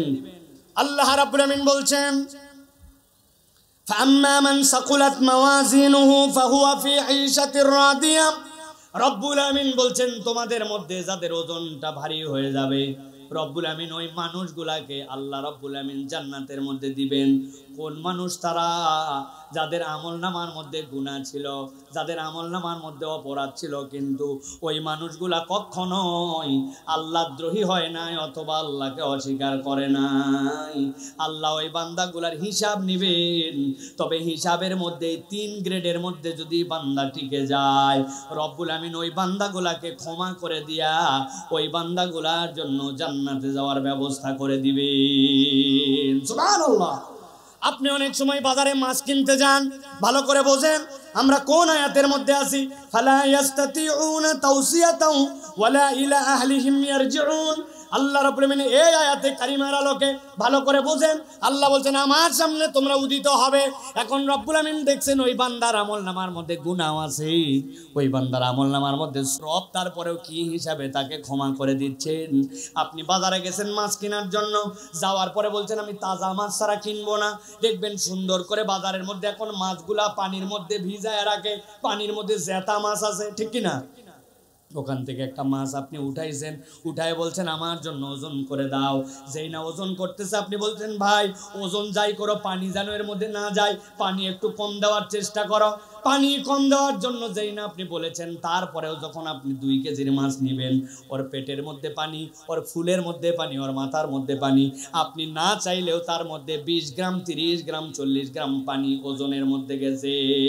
আপনি মাছ কিনছেন 1000 টাকা কেজি, কিন্তু আপনাকে বাধ্য হয়ে ওর সাথে পানিটাও কিনতে হয়েছে একই দামে, ঠিক না? আপনার আমার আমলনামায় গুনাহ আছে, অপরাধ আছে, কিন্তু আল্লাহ রাব্বুল আলামিন বলছেন যার আমলনামাটা ভারী হবে, যার আমলনামাটার মধ্যে ওই বান্দাটা আল্লাহ রাব্বুল আলামিনের প্রতি ঈমান বিশুদ্ধ রেখেছিল, ইখলাসের সাথে আমল করেছে, আর ওই বান্দাটা সব সময় যে আমলটাই করেছে, ওই আমলটা আল্লাহ রাব্বুল আলামিনের রাজি খুশি করার জন্য নবীর তরিকায় করেছে, ওই বান্দার গুনাহ থাকতে পারে, কিন্তু আল্লাহর কাছে যখন হিসাব হবে আর ওজন হবে, ওই বান্দার ওই অপরাধগুলা ওই পানির মতো, ওই ভালো দামের সাথে ভালো ওজনের সাথে আল্লাহ রাব্বুল আমিন পার করে দিবে। আর একদল হবে এমন যাদের পানির পরিমাণ এত বেশি, মূল আইটেমই নাই, আল্লাহ বলছেন তাদের হিসাব করার পরেও ওয়া আম্মা মান খাফফাত মাওয়াজিনুহু ফাউম্মুহু হাওিয়া, ওই মানুষগুলার ওজন হালকা হয়ে যাওয়ার কারণে ওই মানুষগুলা ওই দিন বিপদে পড়ে যাবে। আল্লাহ রাব্বুল আমিন তাহলে কি বললেন? আল্লাহ রাব্বুল আমিন বললেন ওয়া নুফিকা ফিস-সূরি ফাইদা হুম মিনাল আজদাসি ইলা রাব্বিহিম ইয়ানসিলুন। আল্লাহর কাছে যেই না দ্বিতীয় ফুৎকার আওয়াজ আসবে, আল্লাহ বলছেন ওই মানুষগুলো আল্লাহর কাছে দৌড়ায় দৌড়ায় হাজির হয়ে যাবে। সাথে সাথে তারা কি বলতে শুরু করবে? আল্লাহ বলছেন ক্বালু ইয়া ওয়াইলানা মান বা'সানা মিন মারকাদিনা হাযা মা ওয়া'দার রাহমানু ওয়া সাদাকাল মুরসালুন। ওই মানুষগুলাকে কবর থেকে যেই না তোলা হবে, মুফাসসিররা বলছেন কবর থেকে যেই না মানুষগুলা উঠবে, তারা কি কবরে খুব ভালো ছিল নাকি? না, কবরে ভালো ছিল না, কিন্তু কবর থেকে এর পরবর্তী যে স্টেপ, ওই স্টেপটা এত ভয়ঙ্কর হবে যে কবরে থাকা অবস্থাটাকে তার কাছে তখন মনে হবে এইটাই ভালো ছিলাম। সাথে সাথে লাফ দিয়ে উঠে বলবে এই আমাদের কি হলো, আমাদেরকে কে এখান থেকে জাগ্রত করলো, কে আমাদেরকে উঠাইলো? সাথে সাথে তাদের মুখ দিয়ে বের হবে হাযা মা ওয়াদার রহমান, আমাদের কাছে আমাদের দয়াময় প্রভু তো দুনিয়াতে ওয়াদা দিয়েই রেখেছিলেন, এরকম একটা দিবসের মুখোমুখি আমাকে হতে হবে। আর বলা হচ্ছে ওয়া সাদাকাল মুরসালুন, দুনিয়ার বুকে যত পয়গম্বর প্রেরণ করা হয়েছে ওই পয়গম্বরগুলার কথাও তো সত্য। সুতরাং আজকের দিনে যারা হম্বিতম্বি করবে, আজকের দিনে যারা পরকালমুখী জিন্দেগি গঠন করবে না, ওই দিন যাওয়ার পরে ওই বান্দাগুলা নবীদের কথাও সত্য হিসাবে দেখতে পাবে, রহমানের ওই দিবস যে সত্য আল্লাহ সেইটাও তাদেরকে দেখায় দিবে। এই পর্যন্ত একটা পাঠ। মূলত এই জায়গাতে আল্লাহ সাদাকাল মুরসালুন যেটা বলেছেন এটা এই জায়গার কথা নয়, এটা সূরা ইয়াসিনের শুরুর দিকের কথা। ও যা রাজুলুম মিন আকসাল মাদিনা, মদিনার থেকে একদল লোক আসলো, 3 জনের কথা আল্লাহ বলেছেন, তারা পয়গম্বর ছিল, তারা যে বার্তা দিয়েছিল মানুষজন তাদেরকে অস্বীকার করেছিল। আল্লাহ বলছেন বান্দা ওই দিন যাওয়ার পরে তোমরা বুঝতে পারবা আল্লাহর কিয়ামত যেরকম সত্য, নবীর কথাগুলাও সেরকম সত্য। চলেন এবার বাকি কথাগুলোর দিকে আমরা একটু আগাই ধীরে ধীরে। আল্লাহ রাব্বুল আমিন বলছেন ইন কানাত ইল্লা সাইহাতান ওয়াহিদাতান ফাইদা হুম জামিউল লাদাইনা মুহদারুন। আমার রাব্বুল আমিন বলছেন যেই না ওই মানুষগুলা সাথে সাথে কিয়ামতের ময়দানে উঠলো, আল্লাহ রাব্বুল আমিনের কথা যে সত্য তারা বুঝতে পারলো। আল্লাহ রাব্বুল আমিন বলছেন তোমরা কি মনে করছো রব্বুল আলামিনের কাছে তাদেরকে হাজির করা খুব কঠিন ব্যাপার? না, রব্বুল আলামিনের কাছে তাদের কাছে হাজির করা একটুকু কঠিন ব্যাপার নয়। আল্লাহ বলছেন ইল্লা সাইহাতান, একটা যেই না হাঁক ডাক উঠবে সাথে সাথে আল্লাহ তাদের কাছে হাজির করবেন। মুফাসসিররা ব্যাখ্যা করছেন কিয়ামতের দিনে কেউ হাসরের ময়দানে স্বেচ্ছায় যেতে যাবে না, রব্বুল আমিন তাদেরকে ফেরেশতাদের দ্বারা এবং এই ফুৎকারের দ্বারা সেই জায়গায় হাজির করায় দিবেন। আল্লাহ রাব্বুল আমিন এই জন্য বলছেন, তোমরা যে জিজ্ঞাসা করতেছো আর মনে মনে ভাবতেছো এই দুনিয়াটা মস্ত বড়, যেমনি ইচ্ছে তেমনি চলো, কিয়ামত কবে হবে দেখা যাবে নি। আল্লাহ বলছেন এরকম চিন্তা করো না। তাফসিরে তাবারির ভিতরে আসছে, আল্লাহ জিজ্ঞাসা করেছেন এই আয়াতের দ্বারা মূলত, ওয়ালা ইন সাআলতাহুম মান নাযালা মিনাস সামাই মাআন ফাহিয়া বিহিল আরদা মিন বাদি মাউতিহা লায়াকুলুন্নাল্লাহ। আল্লাহ বলছেন তোমার সামনেই তো তুমি জমি পড়ে থাকতে দেখো, জমির মধ্যে এমন ভাবে খটখটা, এর মধ্যে কিছু হওয়াই সম্ভব না মনে হয়, অথচ অবাক হয়ে দেখা যায় আসমান থেকে বৃষ্টি আসছে। কোথায় ছিল তার অঙ্কুর, কোথায় ছিল তার চারা? ময়দানটা ঘাসে ঘাসে ভরে গেছে। এমনও তো দেখা যায় যেইগুলা বিলের মধ্যে বিল শুকায় যায়, যেই না নতুন করে পানি আসে, কোথার থেকে যেন রেণু আর পোনা এসে বিলকে বিল মাছ দিয়ে ভরে যায়। আল্লাহ বলছেন আসমান থেকে পানি দিয়ে যেই আল্লাহ এক মুহূর্তে তোমার সামনের জমিনকে জীবন দিয়ে দিতে পারেন, ওই আল্লাহর কাছে তুমি মৃত হওয়ার পরে হাজির করানো একটা শব্দের দ্বারা কোনো কঠিন বিষয় নয়। ঠিক কি না ভাই? এই দুনিয়াতে যদি আমরা দেখি আমাদের চলা, আমাদের লাইফস্টাইল, আমাদের যত ধরনের যা দেখতেছি, এইগুলার মধ্যে যে এখন দৈন্যতা, এইগুলার মধ্যে যে উদাসীনতা, এটার অন্যতম কারণ আমাদের পরকালহীন জিন্দেগি। ঠিক কিনা? এই জন্য সালাফরা উদাহরণ দিতেন। আমি আমার ভাষায় অনেক সময় বলি, দুনিয়া লাগবে কি লাগবে না? দুনিয়া লাগবে কি না ভাই?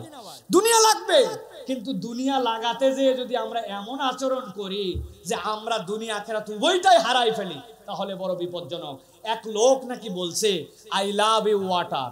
কি বলছে? একজন বলছে ব্যাককল, মানুষ বলে আই লাভ ইউ ওয়াইফ, তুই বলিস আই লাভ ইউ ওয়াটার। বলছে না বলে উপায় আছে, আমি একজন জেলে মানুষ, আমি নৌকা চালাই পানিতে, আমি মাছ ধরি পানিতে, আমার জীবিকা সবগুলা পানিতে, আমার থেকে পানির মর্যাদা কে বোঝে? I love you water. এখন যেই লোকের কাছে এই কথা বলছে ওই লোক একটু ঘাড় তেরা ছিল। ও বলছে ব্যাককল, যাকে তুই ভালোবাসিস, ভালোবাসার লোকের সাথে মিলন হওয়া লাগে। তুই থাকিস এই কোণার মধ্যে উঠে বসে নৌকার মাথায়, আর পানি থাকে কত নিচে, তাহলে তোর সাথে ভালোবাসার মিলন হলো কেমনে? কই কি করা লাগবে? কয় এই ধর তোর হাতে একটা শাবল দিলাম, এই শাবল দিয়ে নৌকার তলা ফুটা কর। বলে ফুটা করলে কি হবে? কই গল গল করে পানি উঠবে, পানির সাথে তোর মিলন হবে। এইসা পানির প্রেমী ও এক শাবল দিয়ে নৌকার তলার মধ্যে দিছে ফুটা করে, গল গল করে নৌকা দিয়ে পানি উঠতেছে, আর উপরে বসে থাকে উনি বলতেছে আই লাভ ইউ ওয়াটার। বুঝে থাকলে বলেন তো ভাই, নিজের নৌকার তলা ছিদ্র করে যদি বলে আমি পানিকে ভালোবাসি, তাহলে ওই নৌকা সহ, ওই লোক সহ, জাল সহ ডুববে না বাঁচবে? ভালো করে বুঝে রাখবেন, সারা জীবন উদাহরণটা মনে রাখবেন। সালাফরা বলতেছেন দুনিয়া তোমার লাগবে, কিন্তু তোমার যে অন্তর, ওই অন্তরটা যদি ফুটা করে ওর মধ্যে দুনিয়া ঢুকাও, তাহলে তোমার দুনিয়াও বরবাদ, আখিরাতও বরবাদ। রব্বানা আতিনা ফিদ দুনিয়া হাসানা, আল্লাহ শিখাইছেন। তবে এই হাসানাটা পরকালমুখী, কখনো অন্তর ছিদ্র করে দুনিয়াকে আশ্রয় দেওয়া যাবে না। ঠিক কি না? বলছি তো ঠিক, কিন্তু কাজের বেলায় গেলে তো ঠনঠনা ঠনঠন। নিজের দোকানের সব মাল হালাল বৈধ, কিন্তু এমন দুনিয়াদার বলতেছে ভাই আপনার মতো সেনা লোক বলে কেনা দামে দিলাম। জীবনে দেখে নাই, ওরে বলছে সেনা লোক, দাম দিছে 500 টাকা বেশি, বলছে কেনা দামে দিলাম। হালাল মাল সেনা লোক কেনা দামে বলে হারাম ব্যবসা করে। এরকম লোক গাজীপুর কাশিমপুরে নাই, আছে? আহা, আরো বলে কি, আপনি আমার বোনের কাস্টমার, সকাল 11টা, এর আগে 30টা কাস্টমার গেছে বিক্রির জন্য, বলছে বোনের কাস্টমার মানে প্রথম কাস্টমার, এই জন্য ভাই আপনাকে দিচ্ছি। এমন মৃত্যুক হালাল মাল 2 নম্বর করে, তাহলে ওর অন্তর দুনিয়া ঢুকছে, মাল হালাল, লোক হালাল, কিন্তু তার কার্যক্রমটা হারাম। এরকম লোক আছে কিনা? বুঝে বলেন, আছে কিনা? এত বড় দাড়িওয়ালা চিনেন? এত বড় দাড়িওয়ালা, সুন্দর জুব্বা পরালো, আহা, আপনি জানেন না কি অবস্থা। মুরব্বির কাছে একজন গেছে, যাওয়ার পরে বলছে চাচা বড় বিপদে পড়ছে, 1000 টাকা হাওলাত দেন। বলছে ব্যাককল, হাতে টাকা নাই, সর। বলছে চাচা বিরাট বিপদে আছি, আমার সন্তান অসুস্থ, একটু ডাক্তার দেখানো লাগবে। বলতেছে বললাম হাতে টাকা নাই। খানিকক্ষণ পরে বলছে, চাচা আপনি ভুল বুঝছেন, আজকে সোমবার দিন 1000 দেন, আল্লাহ বাঁচালে আগামী শুক্রবার দিন 1250 রিটার্ন। বলছে বেকুব কোথাকার, মানুষের হাতের টাকা থাকে নাকি? বাড়ির চল। বাড়িতে নিয়ে গেছে, বাড়িতে নিয়ে 1000 টাকা বের করে দিছে, দিয়ে বলছে লাগলে আরো বল, তোর চাষিও কিন্তু এই ব্যবসা করে, তবে যা করবি তাড়াতাড়ি কর। মাগরিবের আজান হয়ে গেছে, আমি কিন্তু জামাতে নামাজ ধরবো। আসরের নামাজ পড়ে আসে, দাদনে সুদে টাকা লাগায়া মাগরিবের নামাজ আবার জামাতে পড়তে চায়। এত বড় দাড়িওয়ালা টুপিওয়ালা আব্দুল্লাহ আব্দুর রহমান নামধারী এরকম মুসলমান আছে কি নাই? আপনাদের এলাকাও আছে? আমার আল্লাহ রাব্বুল আমিন বলছেন, ইন কানাত ইল্লা সাইহাতাও ওয়াহিদাতান ফাইযা হুম জামিউল লাদাইনা মুহদারুন। এই বান্দা, একটা শব্দের মাধ্যমে আমার সামনে তোকে হাজির করব, আর তুই আমার হুকুম না মেনে ধান্দাবাজি করে দুনিয়ায় পার পাইছিস। দুনিয়া তোর কয়দিনের রে? পালায় গেছিস না হয় এখন দুনিয়া ছেড়ে, বাংলাদেশ ছেড়ে ওই পারে, কিন্তু কবর থেকে পালানোর সুযোগ আছে নাকি? ব্যাংকে টাকা রাখলাম আমরা, এসআইবিএলে যাওয়ার পরে বলে 10,000 টাকার উপর দেওয়া যাবে না। আরে কি সাংঘাতিক কথা! কয়েক লক্ষ টাকার লোক 10,000 টাকার উপরে দেয় না, কয় আমার টাকা নাই। টাকা কি হলো? টাকা করছে মানি, এটাকে বলে মানি গেম। এক ব্যাংকের থেকে নিছে 50 কোটি টাকা, নিয়ে আরেক ব্যাংকে ওর 100 কোটি টাকার ঋণ আছে, ওইখানে 50 কোটি টাকা শোধ দিছে, দিয়ে বলছেন দেখছেন 100 কোটি টাকা আছে তাই কি 50 কোটি টাকা যখন তখন আপনাকে দিতে পারি, তো কি করা লাগবে? কয় আরো 200 কোটি টাকা দেন। কই যে বেটা 50 কোটি দিতে পারে, ওরা 200 কোটি দিলে সমস্যা কোথায়? ওই 200 কোটি নিয়ে আরেক ব্যাংকে 500 কোটি আছে, ওই জায়গায় মেরে দিছে 100 কোটি, দিয়ে বলছি রে বাবা রে বাবা, 100 কোটি রিটার্ন দিতে পারে, 500 কোটির লোক কোনো ব্যাপার না, কি করা লাগবে? কয় 2000 কোটি দেন। এরকম করে মানি গেম খেলে দেশের টাকা সবগুলা পাচার করে দিয়ে এখন দেশে নাই, মনে করছে বাপ রে বাপ দেশের বাইরে, ধরা ছোঁয়ার বাইরে। আল্লাহ বলতেছেন দেশের বাইরে হলেও আল্লাহর ধরা ছোঁয়ার বাইরে তুমি নও। আল্লাহর সামনে যেতে হবে কিনা ভালো করে বুঝেন। উদাহরণটা বুঝানোর জন্য বললাম, কারো প্রতি বিদ্বেষ থেকে বললাম না। ভালো করে চলেন, সামনের আয়াত 4টা আয়াত আর বলবো, গভীর মনোযোগে খেয়াল করেন। আল্লাহ বলছেন, فَالْيَوْمَ لَا تُظْلَمُ نَفْسٌ شَيْئًا وَلَا تُجْزَوْنَ إِلَّا مَا كُنتُمْ تَعْلَمُونَ। ও আমার বান্দা, আল্লাহ রাব্বুল আমিন তোমাকে ধরবেন, কিন্তু মনে করো না ওই দিন কোনো ব্যক্তির প্রতি জুলুম করা হবে, ওই দিন কারো প্রতি জুলুম করা হবে না, হিসাব বরাবর করা হবে। আল্লাহ বলতেছেন, ওয়ালা তুজজাউনা ইল্লা মা কুনতুম তা'মালুন। তুমি যা করছো রব্বুল আমিনের কাছে ওই দিন রিওয়ার্ড দিয়ে দেওয়া হবে। মাল্টিপ্যাপসের মাহফিল, আসমান থেকে টপ টপ করে বৃষ্টি পড়ছিল, বাড়ির মধ্যে যে শুয়ে পড়তে পারতাম, কিন্তু এই কোরআনকে মহব্বত করে মাঠের মধ্যে বসেছিলাম। আমার নবী বলছেন জান্নাতে যখন মানুষ যাবে, যাওয়ার পরে একদল লোক দেখার পরে বলবে, ওরে ভাই তোমাকে তো আমি চিনতাম, কিন্তু জান্নাতে তোমার এত মর্যাদা কেমনে হলো? ওই মানুষগুলা বলবে, ভাই জান্নাতে, একই জান্নাতে থাকার পরে আমার মর্যাদা কেন হয়েছে জানো নাকি? দুনিয়ার বুকে মাজালিসুজ জিকির ছিল, কোরআনের মাজলিস ছিল, আমি দাঁতে দাঁত কামড়ায়া আমার সময়কে উপেক্ষা করে আমি কোরআনের মজলিসে বসতাম, আমি মাজালিসুজ জিকিরে বসতাম, আল্লাহ আল্লাহ নবীর কথা যেখানে হতো ওই জিকিরগুলো আমি গ্রহণ করার চেষ্টা করতাম। আমার অন্য কোনো আমলে নয়, কেবল ওই সময় বিনিয়োগ করার কারণে রব্বুল আমিন আজকে আমাকে জান্নাতে এই মর্যাদা দিয়ে দিয়েছে। সুবহানাল্লাহ। আল্লাহ রাব্বুল আমিন এই জন্য বলছেন, ইন্না আসহাবাল জান্নাতিল ইয়াওমা ফি শুগুলিন ফাকিহুন হুম ওয়াজওয়াজুম ফি যিলালিন আলাল আরাইকি মুত্তাকিউন।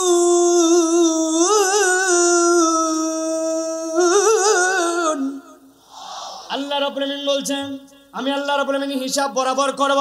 তবে রব্বুল আমিন জানাচ্ছেন, ইন্না আসহাবাল জান্নাতিল ইয়াওমা ফি শুগুলিন ফাকিহুন। সুবহানাল্লাহ। আল্লাহ বলতেছেন এত মজার তাফসীরের মধ্যে মুফাসসিররা করেছেন। আল্লাহ বলছেন এখানে শুগুলিন ফাকিহুন বলেছেন আল্লাহ, বান্দা জান্নাতে যাওয়ার পরে কখনো তার নিদ্রা আসবে না, আর জান্নাতের মধ্যে সব সময় সে আনন্দে চিত্তে থাকবে। দুনিয়ার বুকে আমাদের এরকম হয়, একটা জিনিস পছন্দ করতে অনেক ভালো লাগছে, কিন্তু এক সময় যে মনে হচ্ছে না আর কত আর ভালো লাগে না।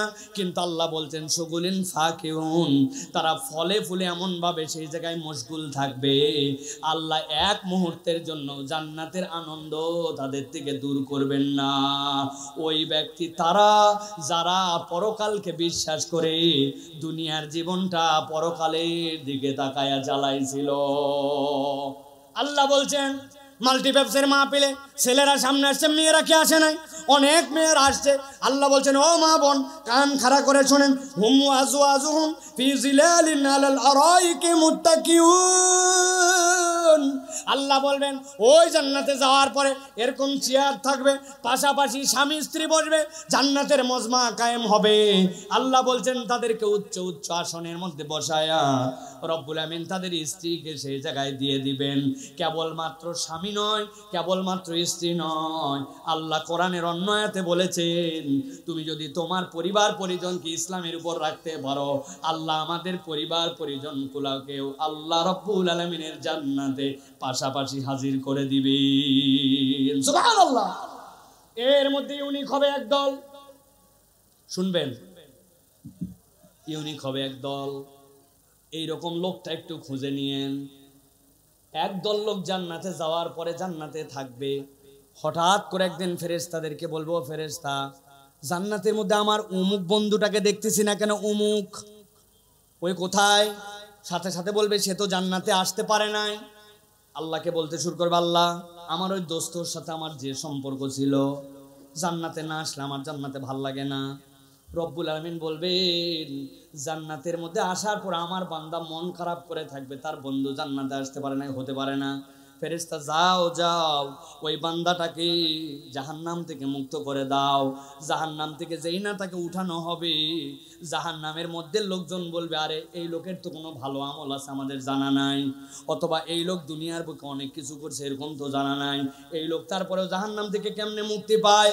সাথে সাথে ফেরেশতারা তাদের কাছে বলবে ওই লোকটার একটা বন্ধু জান্নাতে গেছে, জান্নাতে যাওয়ার পরে সে জান্নাতে তার দোস্তকে খুঁজেছে, বন্ধুকে খুঁজেছে, মিস করেছে। ওই জান্নাতে মিস করার কারণে আল্লাহ রাব্বুল আলামিন এই জাহান্নামী বান্দাকেও মাফ করে জান্নাতে ঢুকায় দিয়েছে। কত বন্ধু খুঁজলাম, কত লোকের সাথে ঘুরলাম, কোন লোকটা আমাকে জান্নাতে যায় খুঁজবে, এই রকম মানুষকে আমি এখন পর্যন্ত চুজ করতে পারলাম না। আমার সম্পর্ক বেনামাজির সাথে, আমার সম্পর্ক বিড়িখোরের সাথে, আমার সম্পর্ক গীবতওয়ালার সাথে, আমার সম্পর্ক আলেম ওলামার সাথে না, আমার সম্পর্ক এমন কোন নেককার মানুষের সাথে নয়। কত মানুষের কল্যাণে আমি আগায় আছি, কিন্তু আমার অমুক বন্ধুটা আল্লাহকে পছন্দ করে, নবীর কথা বলে, ইসলামের পথে চলে, বিপদে পড়ছে, আপনি একটু সাধ্যের মধ্যে ঝাঁপায়ে পড়ছেন, আল্লাহ আপনাকে দিয়েছেন। আল্লাহ রাব্বুল আমিন যদি এটাকে কবুল করে নেন, ওই জান্নাতে যাওয়ার পরে কিন্তু এরকম বন্ধু আপনাকে খুঁজে নিতে পারে। বলেন তো একটু চিৎকার করে আমাদের এরকম বন্ধু থাকার দরকার আছে কিনা? কথা বলতে হবে, আছে কিনা? দাঁড়ায় যারা আছেন আছে কিনা? কিন্তু বাঙালি বড় চালাক, গভীর চালাক। যেই না আপনি বলবেন এরকম বন্ধুর সাথে তোমার থাকতে হবে, মন খারাপ করেছে আমাদেরকে বলে হুজুর সমাজটা শেষ হয়ে গেছে, এরকম দোকান নাই, ভালো মানুষ আর খুঁজে পাওয়া যায় না কিনা? যারা এই কথা বলে এরা টাউট নাম্বার 1। বলবেন হুজুর এত বড় কথা আপনি বললেন ছোট মুখে, আমি এই জন্যই কথা বলি, আপনি বলেন লোক পাওয়া যায় না, এরকম লোক কোথায় পাবো? আমার বক্তব্য হচ্ছে আপনার লোক খোঁজা লাগবে কেন?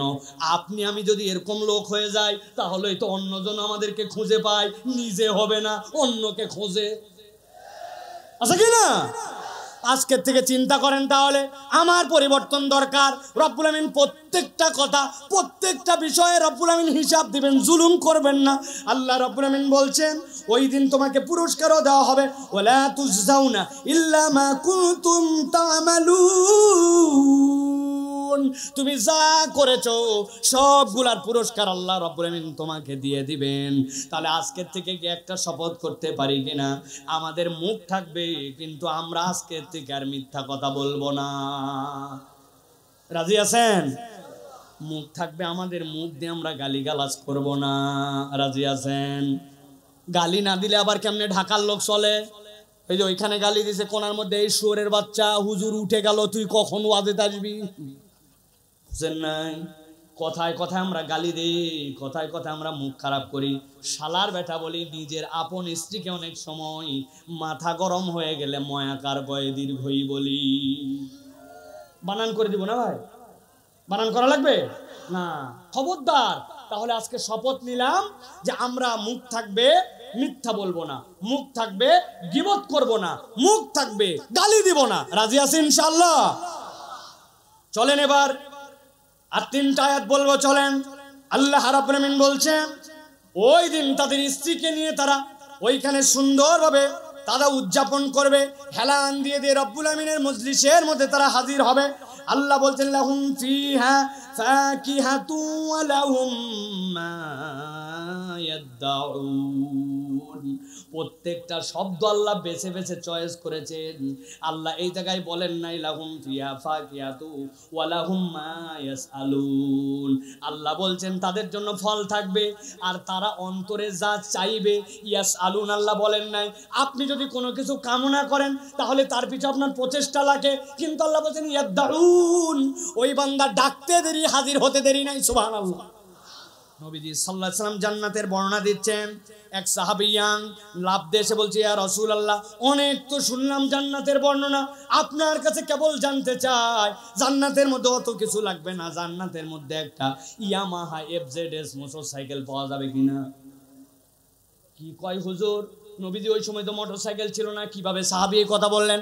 হ্যাঁ, ওই সাহাবী ঘোড়া চালাতেন। উনি এসে বলছেন, ইয়া রাসূলুল্লাহ, জান্নাতের মধ্যে ঘোড়া পাওয়া যাবে কিনা? নবীজি বলছেন, হ্যাঁ, না, ঘোড়া পাওয়া যাবে না। একটু আগে আপনি বলছেন ঘোড়া কেন, যা ইচ্ছা তাই পাওয়া যাবে, এখন বলছেন ঘোড়া পাওয়া যাবে না। নবীজি বললেন, ঘোড়া তো পাওয়া যাবে, কিন্তু দুনিয়ার তো এরকম ঘোড়া হবে না। তোমার ঘোড়াটা হবে স্ফটিকের মতো। ওই যে টেবিলের উপর আগে থাকতো এক ধরনের, দেখতেন পেপার ওয়েট, ভিতরে ফুল থাকতো, এপার ওপার দেখা যায়, দেখছেন? আর ঘোড়াটা স্ফটিকের মতো হবে। ওই ঘোড়াটার 70,000 তার পর্দার পাখা হবে। ঘোড়ার পিঠে উঠে একবার তুমি বসে বলবে চল, তোমার চোখের পলক ফেলার মধ্যে আল্লাহ জান্নাতের মধ্যে 70,000 বছরের রাস্তা তোমাকে পার করায় দিবে। এক সাহাবী বলছে, ইয়া রাসূলুল্লাহ, ইয়াং সাহাবী, ওর মোটরসাইকেল লাগবে, আমি ভারী সাহাবী, আমার 4 চাকা লাগবে। আরবের 4 চাকা কি উট? আল্লাহ নবী বুঝলেন আমার সাহাবীদের মনের মধ্যে জোশ এসে গেছে। নবীজির সাথে সাথে বলেন, ও সাহাবীরা, এক একজন তো এক এক কথা এখন বলবে, আমি তোমাদের জন্য কনক্লুশন দিয়ে দেই। নবীজি বললেন, মাল আইনুন রাত ওয়ালা উযনুন সামিআত ওয়ালা খাতারা আলা কলবি বাশার। ও আমার উম্মত, তোমার যা কান যে পর্যন্ত শুনেছে, তোমার কানের সৌন্দর্য শোনা যেখানে শেষ, তোমার চোখ যে পর্যন্ত সৌন্দর্য দেখেছে যেখানে দেখা শেষ, আর তোমার অন্তর যে পর্যন্ত কল্পনা করেছে, তোমার অন্তরের কল্পনা যেখানে শেষ, আল্লাহ রাব্বুল আলামিন জান্নাত সেখান থেকে তোমার জন্য দেওয়া শুরু করবে। সুবহানাল্লাহ। ওই জান্নাতে আমরা যেতে চাই তো প্রিয় ভাইয়েরা। আল্লাহ রাব্বুল আলামিন তরিকা বলে দিচ্ছেন এবার, যে ওই জান্নাতে যদি যেতে চাও এই 2টা আয়াত বুঝে নিয়ে বাড়িতে চলে যাও। কেমনে যাবে? গভীর মনোযোগে খেয়াল করেন। আল্লাহ বলছেন, সালামুন কওলাম মির রাব্বির রহিম ওয়ামতাজুল ইয়াওমা আইয়ুহাল মুজরিমুন।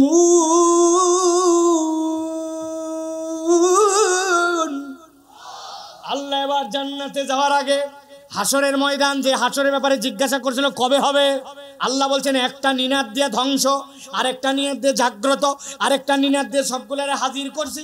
আল্লাহ বলছেন এখন সালামুন কওলাম মির রব্বির রহিম, রাহিম রবের পক্ষ থেকে সালাম। আল্লাহ স্বয়ং সালাম দিয়ে বলবেন, এই ফেরেশতারা কাজে নামো, ধরো। ফেরেশতারা কাজে নামো। ফেরেশতারা সবগুলো রেডি হয়ে গেছে, ধরো বলছেন আল্লাহ। কাদেরকে ধরো? আল্লাহ বলছেন, ওয়ামতাজুল ইয়াওমা আইয়ুহাল মুজরিমুন। দুনিয়ার বুকে অপরাধী আর ভালো বান্দা সবগুলা ওসমিস করেছিল, কিন্তু ওই দিন যাওয়ার পরে আল্লাহর নেককার বান্দা আর বদকার বান্দাদেরকে আল্লাহ আলাদা করে দিবেন। আল্লাহু আকবার। নামাজ কম পড়ছে আর বেশি পড়ছে, আল্লাহকে মানছে আল্লাহকে মানে নাই, সকলেই সূর্যের রোশনি পেয়েছে, সকলেই অক্সিজেন পেয়েছে, আল্লাহ রাব্বুল আলামিন কম করেন নাই। কিন্তু আল্লাহ বলবেন আজকে আলাদা করো, ওয়ামতাজুল ইয়াওমা আইয়ুহাল মুজরিমুন, আজকে যারা মুজরিম তাদেরকে আলাদা করো, আর আজকে যারা ভালো বান্দা তাদেরকে আলাদা করে দাও। এরপর আল্লাহ রাব্বুল আলামিন জিজ্ঞাসা করবেন আপনাদের কাছে, আমাদের কাছে আল্লাহ রাব্বুল আলামিন জিজ্ঞাসা করাচ্ছেন। মুফাসসিররা ব্যাখ্যা করছেন সালামুন কাওলাম মির রাব্বির রাহিম বলার নাম কারণ কি? আল্লাহ নিজেকে রাহিম রব বললেন কেন? আল্লাহ রাব্বুল আলামিন ওই দিন ঈমানদারদেরকে স্পেশাল নিয়ামত দিয়ে আলাদা করবেন। আর আল্লাহ যখন আলাদা করবেন মুজরিমদের কাছে তখন জিজ্ঞাসা করবেন আলাম আহাদ ইলাইকুম ইয়া বানি আদম আল্লা তা'বুদুশ শাইতান ইন্নাহু লাকুম আদুউম মুবিন। আল্লাহ কি জিজ্ঞাসা করছেন? আমার শেষ আয়াত, গভীর মনোযোগ দেন, ঠান্ডা মাথায় বোঝেন। আল্লাহ বলছে আলাম আহাদ ইলাইকুম, আমি কি তোমাদের কাছ থেকে এই ওয়াদা নিয়েছিলাম না? আমি কি তোমাদের কাছে এই বার্তা পরিষ্কার করি নাই? আমি কি তোমাদেরকে জানাই নাই? কি জানাই নাই? আল্লাহ রাব্বুল আলামিন বলছেন আল্লাহ তা'বুদুশ শাইতান, তোমরা খবরদার খবরদার কেউ শয়তানের উপাসনা করবে না। আমি জিজ্ঞাসা করব, একটা জবান বন্ধ থাকবে না, সবগুলা মুখ দিয়ে উচ্চারণ করতে হবে। বলেন তো আমরা এখানে কেউ শয়তানের ইবাদত করি? সবাই বলেন না শয়তানের ইবাদত করি। এবার জিজ্ঞাসা করব, বলেন তো যারা আমাদের হিন্দু ভাই আছে সনাতন ধর্মাবলম্বী, ওরাও যে পূজা পার্বণ করে, ওদেরকে যায় যদি বলেন তোমরা কি শয়তানের ইবাদত করো, হিন্দুরা কি বলবে নাকি শয়তানের ইবাদত করে? যদি খ্রিস্টান ভাইদের কাছে যায় বলেন তোমরা যে চার্চে যাও তুমি আর শয়তানের ইবাদত করো, ও কি স্বীকার করবে আমি শয়তানের ইবাদত করে? তাহলে মুসলমানও বলতেছে আমি শয়তানের ইবাদত করি না। আবার যেই ব্যক্তি খ্রিস্টান সেও বলে শয়তানের ইবাদত করি না। আবার যেই ব্যক্তি হিন্দু বলে সেও শয়তানের ইবাদত করি না। কিন্তু আল্লাহ বলতেছেন আলাম আহাদ ইলাইকুম ইয়া বানি আদম আল্লা তা'বুদুশ শাইতান, আমি তোমার কাছে প্রতিশ্রুতি নিয়েছিলাম তুমি শয়তানের উপাসনা করবে না, কিন্তু আজকে তোমার আমলনামায় শয়তানের ইবাদত পাওয়া গেছে। মুফাসসিররা বলছেন সূরা ইয়াসিনের রূহ হচ্ছে দুইটা কথা, এইটা হচ্ছে একটা, আর শেষ আয়াত যেটা আল্লাহ রাব্বুল আমিন বলেছেন সেইটা ইদা আরাদা শাইআন ইয়াকুলা লাহু কুন ফায়াকুন। ইয়াসিন অনেক বড়, কিন্তু ইয়াসিনের মূল কথা দুইটা, তার মধ্যে একটা হচ্ছে আল্লাহ তা'বুদুশ শাইতান, শয়তানের উপাসনা তোমরা করবে না। আমরা কেউ বলি না শয়তানের উপাসনা করি, কিন্তু আল্লাহ বলছেন শয়তানের উপাসনা হয়। এর দ্বারা বোঝা যায় আমাদের কাছে অনেকের কাছে ইবাদতের কনসেপ্টটাই ক্লিয়ার নয়, ঠিক কি না? ইবাদত কাকে বলে? এক মিনিট গভীর মনোযোগে বুঝেন। মুফাসসিরিন কেরাম বলছেন ইসমুন জামিউন লিকুল্লি মা ইউহিব্বুহুল্লাহ ওয়া ইয়ারদাহু মিনাল আকওয়ালি ওয়াল আ'মালিল বাতিনা ওয়াজ যাহিরা। আমল আর ইবাদত বুঝো, ইবাদত হচ্ছে ওইটা যেইটা আল্লাহ রাব্বুল আমিন পছন্দ করেন, কাজ কথা প্রকাশ্য অপ্রকাশ্য আল্লাহ সন্তুষ্ট হন এরকম কাজ কথা প্রকাশ্য অপ্রকাশ্য, এইটা বান্দা যখন আল্লাহর জন্য ডেডিকেটেড করে ওইটার নাম হচ্ছে ইবাদত। ওইটার নাম কি? আর যদি আল্লাহর জন্য ছাড়া অন্য কারো জন্য হয় ওটা তখন শয়তানের ইবাদত হয়ে যায়। এই জন্য বলা হচ্ছে আন্নাল ইবাদাতি আরবা মারাতিব, ইবাদতের চারটা মারাতিব আছে, চারটা অবস্থা আছে। এক নম্বর কওলুল কলব, আপনার অন্তর থেকে বলতে হবে। আপনি উপরে উপরে ভগিযোগী মুনাফিক না, আপনার অন্তর থেকে স্বীকার করতে হবে যে আপনাকে আল্লাহ রাব্বুল আমিনের হুকুম আহকাম সবগুলোর প্রতি আপনার অন্তর বিশ্বাস করে। দুই নম্বরে আপনাকে কওলুল লিসান, আপনাকে মুখ দিয়ে প্রকাশ করতে হবে আমার ঈমান আমার কাছে আছে, আমার ঈমানের হিসাব আমি আল্লাহর কাছে দিব। উনি আবার হয়েছে বাংলাদেশের শিল্পকলা একাডেমির দায়িত্বশীল বক্কর চক্কর। আল্লাহ আল্লাহ রসুলের হিসাব দিয়ে বোঝেন। আপনার এই কথা অনুযায়ী ইসলাম চলবে না, ইসলামের কথা অনুযায়ী আপনাকে চলতে হবে। মনে করেন না যে একটা রেজিমকে পরিবর্তন করে আপনাদের 5টা গোলাম আমরা হয়েছি। এদেরকে যেরকম পতন করানো হয়েছে, ইসলামের বিপক্ষে চললে, কথা বললে, ইসলামের বিপক্ষে আঙ্গুল তুললে আপনাদেরকেও এদেশের মুসলমানরা এক মুহূর্তে বিদায় করে দিতে কখনো এক পা পিছু পা হবে না। ভালো করে বোঝেন, মারাতিবুল ইবাদাহ 4টা, আপনার কথা অনুযায়ী হবে না। অন্তরে বিশ্বাস করতে হবে, মুখ দিয়ে প্রকাশ করতে হবে, তারপরে আপনাকে আমালুল কলব লাগবে। অন্তরের কতকগুলো আমল আছে, এইগুলো আপনাকে অন্তর দিয়ে আমল করতে হবে। অন্তরে দেখা যায় না আল্লাহকে ভয় করেন, অন্তরে দেখা যায় না আল্লাহর প্রতি আপনি আশা করেন, অন্তরে দেখা যায় না আপনি দ্বীনের প্রতি ইখলাস নিয়ে কাজ করেন।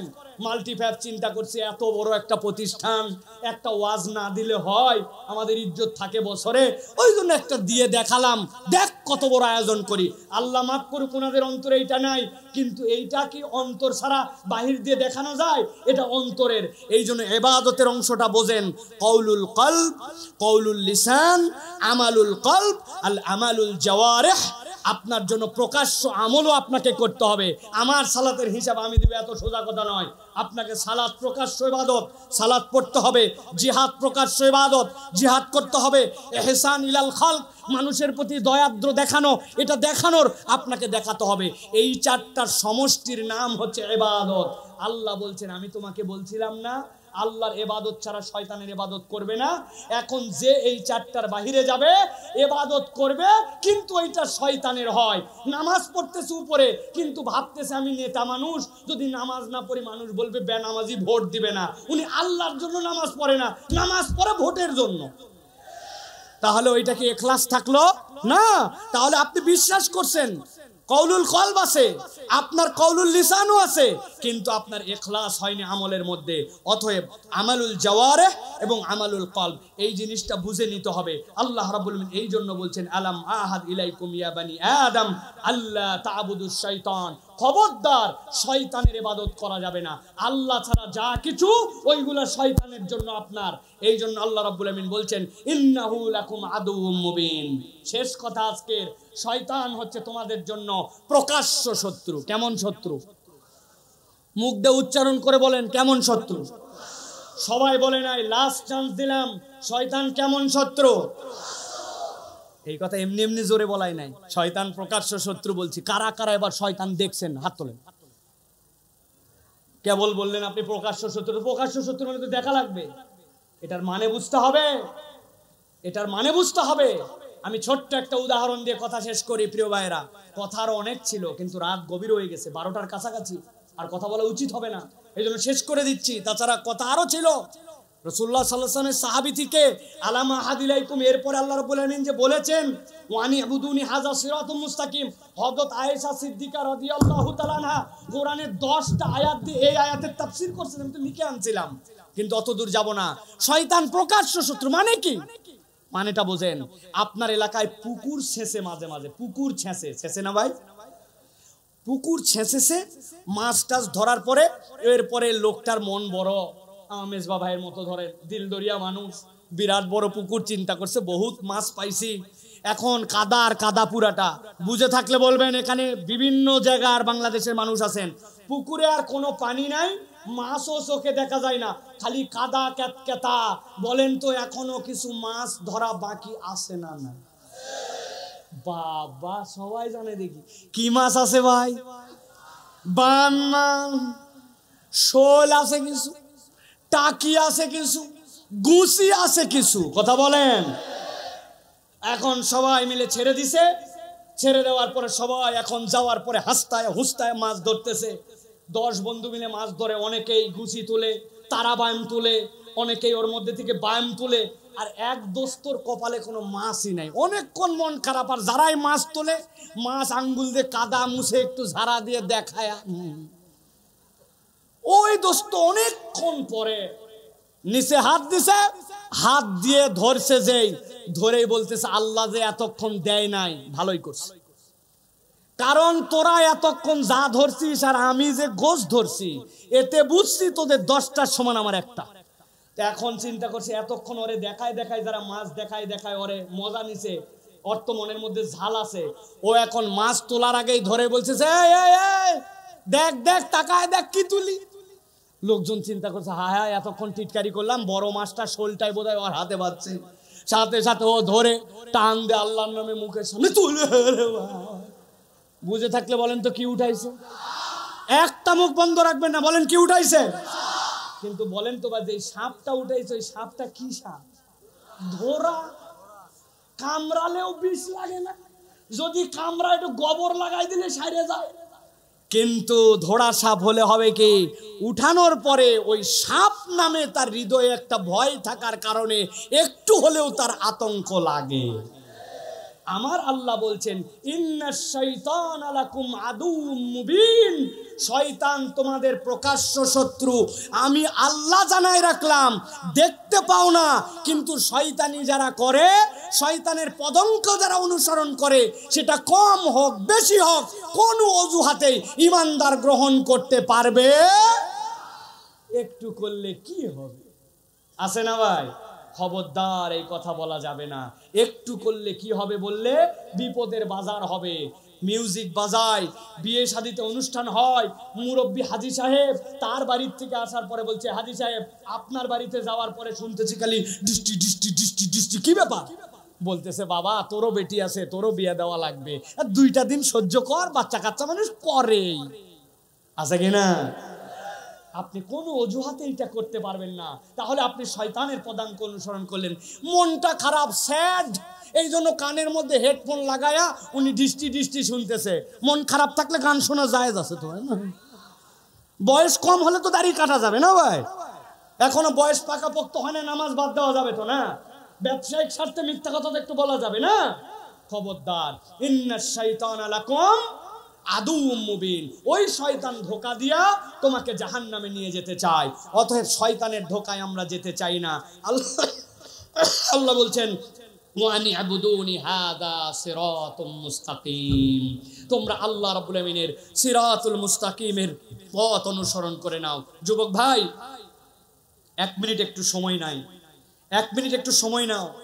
ওয়ানি আবুদুনি হাদা সিরাতুম মুস্তাকিম বুঝো।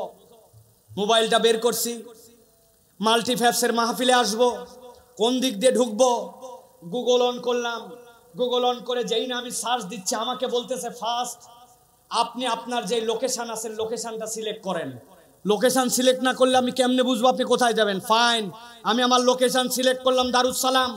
আপনাকে এরপরে বলতেছে হোয়ার ইউর ডেস্টিনেশন, আপনি ডেস্টিনেশন লেখেন, আমি লিখলাম মাল্টিফ্যাপস। এবার আমার এখানে চলে আসছে ডাইরেকশন, আপনি ডাইরেকশনে যেই না ক্লিক করবেন সাথে সাথে আপনাকে রাস্তা দেখাবে। আসেন দারুস সালাম, যাবেন মাল্টিফ্যাপস, আপনার রাস্তা একটা গাজীপুর দিয়া, আরেকটা সন্ধ্যা দিয়া, আরেকটাই ভিতর দিয়ে জামসিং দিয়া। জামসিং এর রাস্তাটা আজকে আপনার জন্য ঝানজট কম, এখানে সময় লাগবে কম, অতএব সিলেক্ট করবেন, আপনি এই জায়গায় আসবেন। বলেন তো ভাই গুগল অ্যাপস ব্যবহার করে আমরা এই রকম ভাবে চলাফেরা করি কিনা? মুরব্বীরা হহ করেন না, আপনার মাটন মোবাইল, আপনি আন্দাজে কি হহ করতেছেন? ইয়াংরা শেষ কথা বুঝো ভাই, ওয়ানি আবুদুনি হাযা সিরাতুম মুস্তাকিম। আল্লাহ বলতেছেন বান্দা কোরআন খোলার পরে তুই কি বলছিস? ইয়াকা না'বুদু ওয়া ইয়াকা নাস্তাঈন। আল্লাহ বলেন বল তুই কোথায় আছিস? বলে আল্লাহ আমি তোমারই কেবল ইবাদত করি, তোমার কাছেই কেবল সাহায্য চাই। আল্লাহ বলছেন দ্যাটস গুড, হয়ে গেছে, তোর লোকেশন আমি জেনে ফেলছি বান্দা, এখন বল কি চাস? ইহদিনাস সিরাতাল মুস্তাকিম, আল্লাহ আমি সরল সঠিক রাস্তা চাই। আরে বেটা রাস্তা তো অনেকগুলা, কোন দিক দিয়ে যাবি? যেই দিক দিয়ে নিরাপদ, যেই দিক দিয়ে সহজে যাওয়া যায়, শর্টকাট, ভুল হলে আল্লাহ মাফ করে দেয়, কোন পথ? আল্লাহ বলছেন সিলেক্ট কর ইয়াকা না'বুদু ওয়া ইয়াকা নাস্তাঈন ইহদিনাস সিরাতাল মুস্তাকিম সিরাতাল্লাযীনা আন'আমতা আলাইহিম। ওই রাস্তা দেখান যেই রাস্তায় নবীরা চলেছেন, সিদ্দিকরা চলেছেন। আল্লাহ বলতেছেন আর ওই রাস্তা দেখান না ইহুদি নাসারা যেই পথে গেছে। কোন বান্দা যদি কায় মনোবাক্যে একবার বলে শয়তানের উপাসনা করি না আর ইহদিনাস সিরাতাল মুস্তাকিম, আল্লাহ ওই বান্দাকে হেদায়েতের রাস্তা দেখানো নিজের উপরে দায়িত্ব বানায় নেন। সুবহানাল্লাহ। আজকের থেকে শপথ হোক 1 বছর পরে হয়তো আপনাদের সাথে দেখা হবে, আমরা শয়তানের পদাঙ্ক অনুসরণ করব না। ছোট হোক বড় হোক, মোবাইল দেখতে খারাপ একটা অ্যাপস চলে আসছে, অ্যাড চলে আসছে, মুসলমান চোখ সরাই ফেলছে, সরাই অন্যদিক সরাইছে যে ফেসবুক চলাতেই হয়, দেখলাম না এটা, চোখ বন্ধ করে ফেলছি। আল্লাহ দেখবেন এইটা শয়তানের ছোট থেকে ছোট কোন রকম সে পদাঙ্ক অনুসরণ করে না। আমরা কি শপথ নিতে পারি আল্লাহর পথে চলবো, শয়তানের পথ বর্জন করব? ইনশাআল্লাহ, ইনশাআল্লাহ। মনে থাকবে প্রিয় ভাইরা, অনেক কথা কিন্তু এর মধ্যে বলা হয়ে গেছে। আল্লাহ রাব্বুল আমিন যেন আমাদেরকে আল্লাহর পথে অটল অবিচল থাকার তৌফিক দান করে। আমাদের বইয়ের দোকান আসছে, অনেক বই, আলহামদুলিল্লাহ। এর মধ্যে 2টা বইয়ের কথা বলবো, খেয়াল করেন। আপনি আপনার সন্তানকে গল্প শোনান, কি গল্প শোনান? একটা বিশাল বড় শিয়াল, সেই শিয়ালটা রাত্রেবেলা বের হলো, শিয়ালের মা এরপরে যাচ্ছে, যাতে যাতে শিয়ালের এক বাচ্চা হাউ করে উঠলো। আপনার বাচ্চাকে এই গল্প শোনান, শোনান না? এক ছিল রাজা, সেই রাজা এরপরে তার 2 মেয়ে পরদেশের মধ্যে, এরপরে চলে গেল, রাজা মরে গেল। এই যে মিথ্যার ভুয়া গল্প বলে না বাঙালি, এরকম কেউ নাই। আমি চিন্তা করছি আমার বাচ্চাকে আমি গল্প শোনাতে চাই, তবে গল্পটা আমার মুখে বলা, কারো মুখে বলা নয়। নবীজি সাল্লাল্লাহু আলাইহি সাল্লাম যেই গল্প সাহাবীদেরকে শুনাইছেন, আমি সেই গল্পটা আমার বাচ্চাকে শোনাতে চাই। কেমন মজার কথা, নবীজি গল্প শুনাইছেন। বইটার সাইজ দেখছেন? বুক পকেটের মধ্যে সুন্দর করে ঢুকায় আপনি রেখে দিতে পারবেন আপনার বুক পকেটের মধ্যে, একদম মোবাইলকে হিসাব করে বের করে বইটা বের করা হয়েছে। এটা হচ্ছে যে গল্প রাসূল সাল্লাল্লাহু আলাইহি ওয়াসাল্লাম শুনিয়েছেন, সস্তা দামে নবীজির শোনানো গল্প আপনার সন্তানের হাতে তুলে দেন। আরেকটা বই আছে, উম্মতের তালিকায় নাম কাটা যাদের। আমাদের মধ্যে অনেকেই আছে আমরা নবীর উম্মত হয়ে বসে আছি, কিন্তু আমরা জানি না যে আমার নাম নবীর উম্মতের তালিকা থেকে কাটা চলে গেছে। নবীজি একদিন বাজারে গেলেন, যাওয়ার পরে গমের ভিতরে হাত ঢুকাই দিলেন, দিয়ে দেখলেন উপরের গমগুলা শুকনা আর ভিতরের গুলা ভিজা। নবীজি বলেন, এই চালাক, উপরে রাখছো শুকনা, ভিতরে ভিজা, মানুষকে ধোকা দাও কেন? মান গাশশানা ফালাইসা মিন্না, যে ধোকা দেয় সে আমার উম্মত নয়। এখন আমি জানি একটা, কিন্তু হাদিসের মধ্যে আসছে 40টার উপরে নবীজি বলছেন তোমার এই এই কাজ করলে তুমি আমার উম্মতি নয়। তার মধ্যে এমন কতকগুলো আছে আমরা জানি না।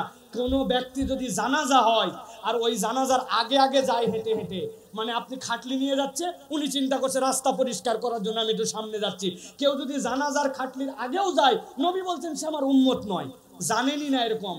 আমি 60টা গল্পের টেকনিক করছি, বাচ্চা কাচ্চা তো গল্প ছাড়া পড়বে না, একবার গল্পে ঢুকবে পিছন দিয়ে বের হয়ে যাবে। সে সুন্দর করে যে উম্মতের তালিকায় নাম কাটা যাদের, এরকম করে আমার বই, মিজানুর রহমান আজহারি ভাইয়ের বই, আর অনেক বই আসছে, আমাদের স্টল নিয়ে আসছে। সত্যি আমরা সুযোগ থাকলে অন্তত বাড়িতে একটা চালান নিয়ে যাই।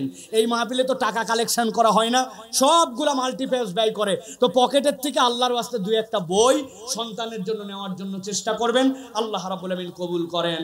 আজকের মাহফিলকে আল্লাহ কবুল করেন, বলেন আল্লাহুম্মা আমিন। আজকের আশা বসাকে আল্লাহ কবুল করেন, বলেন আল্লাহুম্মা আমিন। আজকের অনন্য আয়োজনকে আল্লাহ কবুল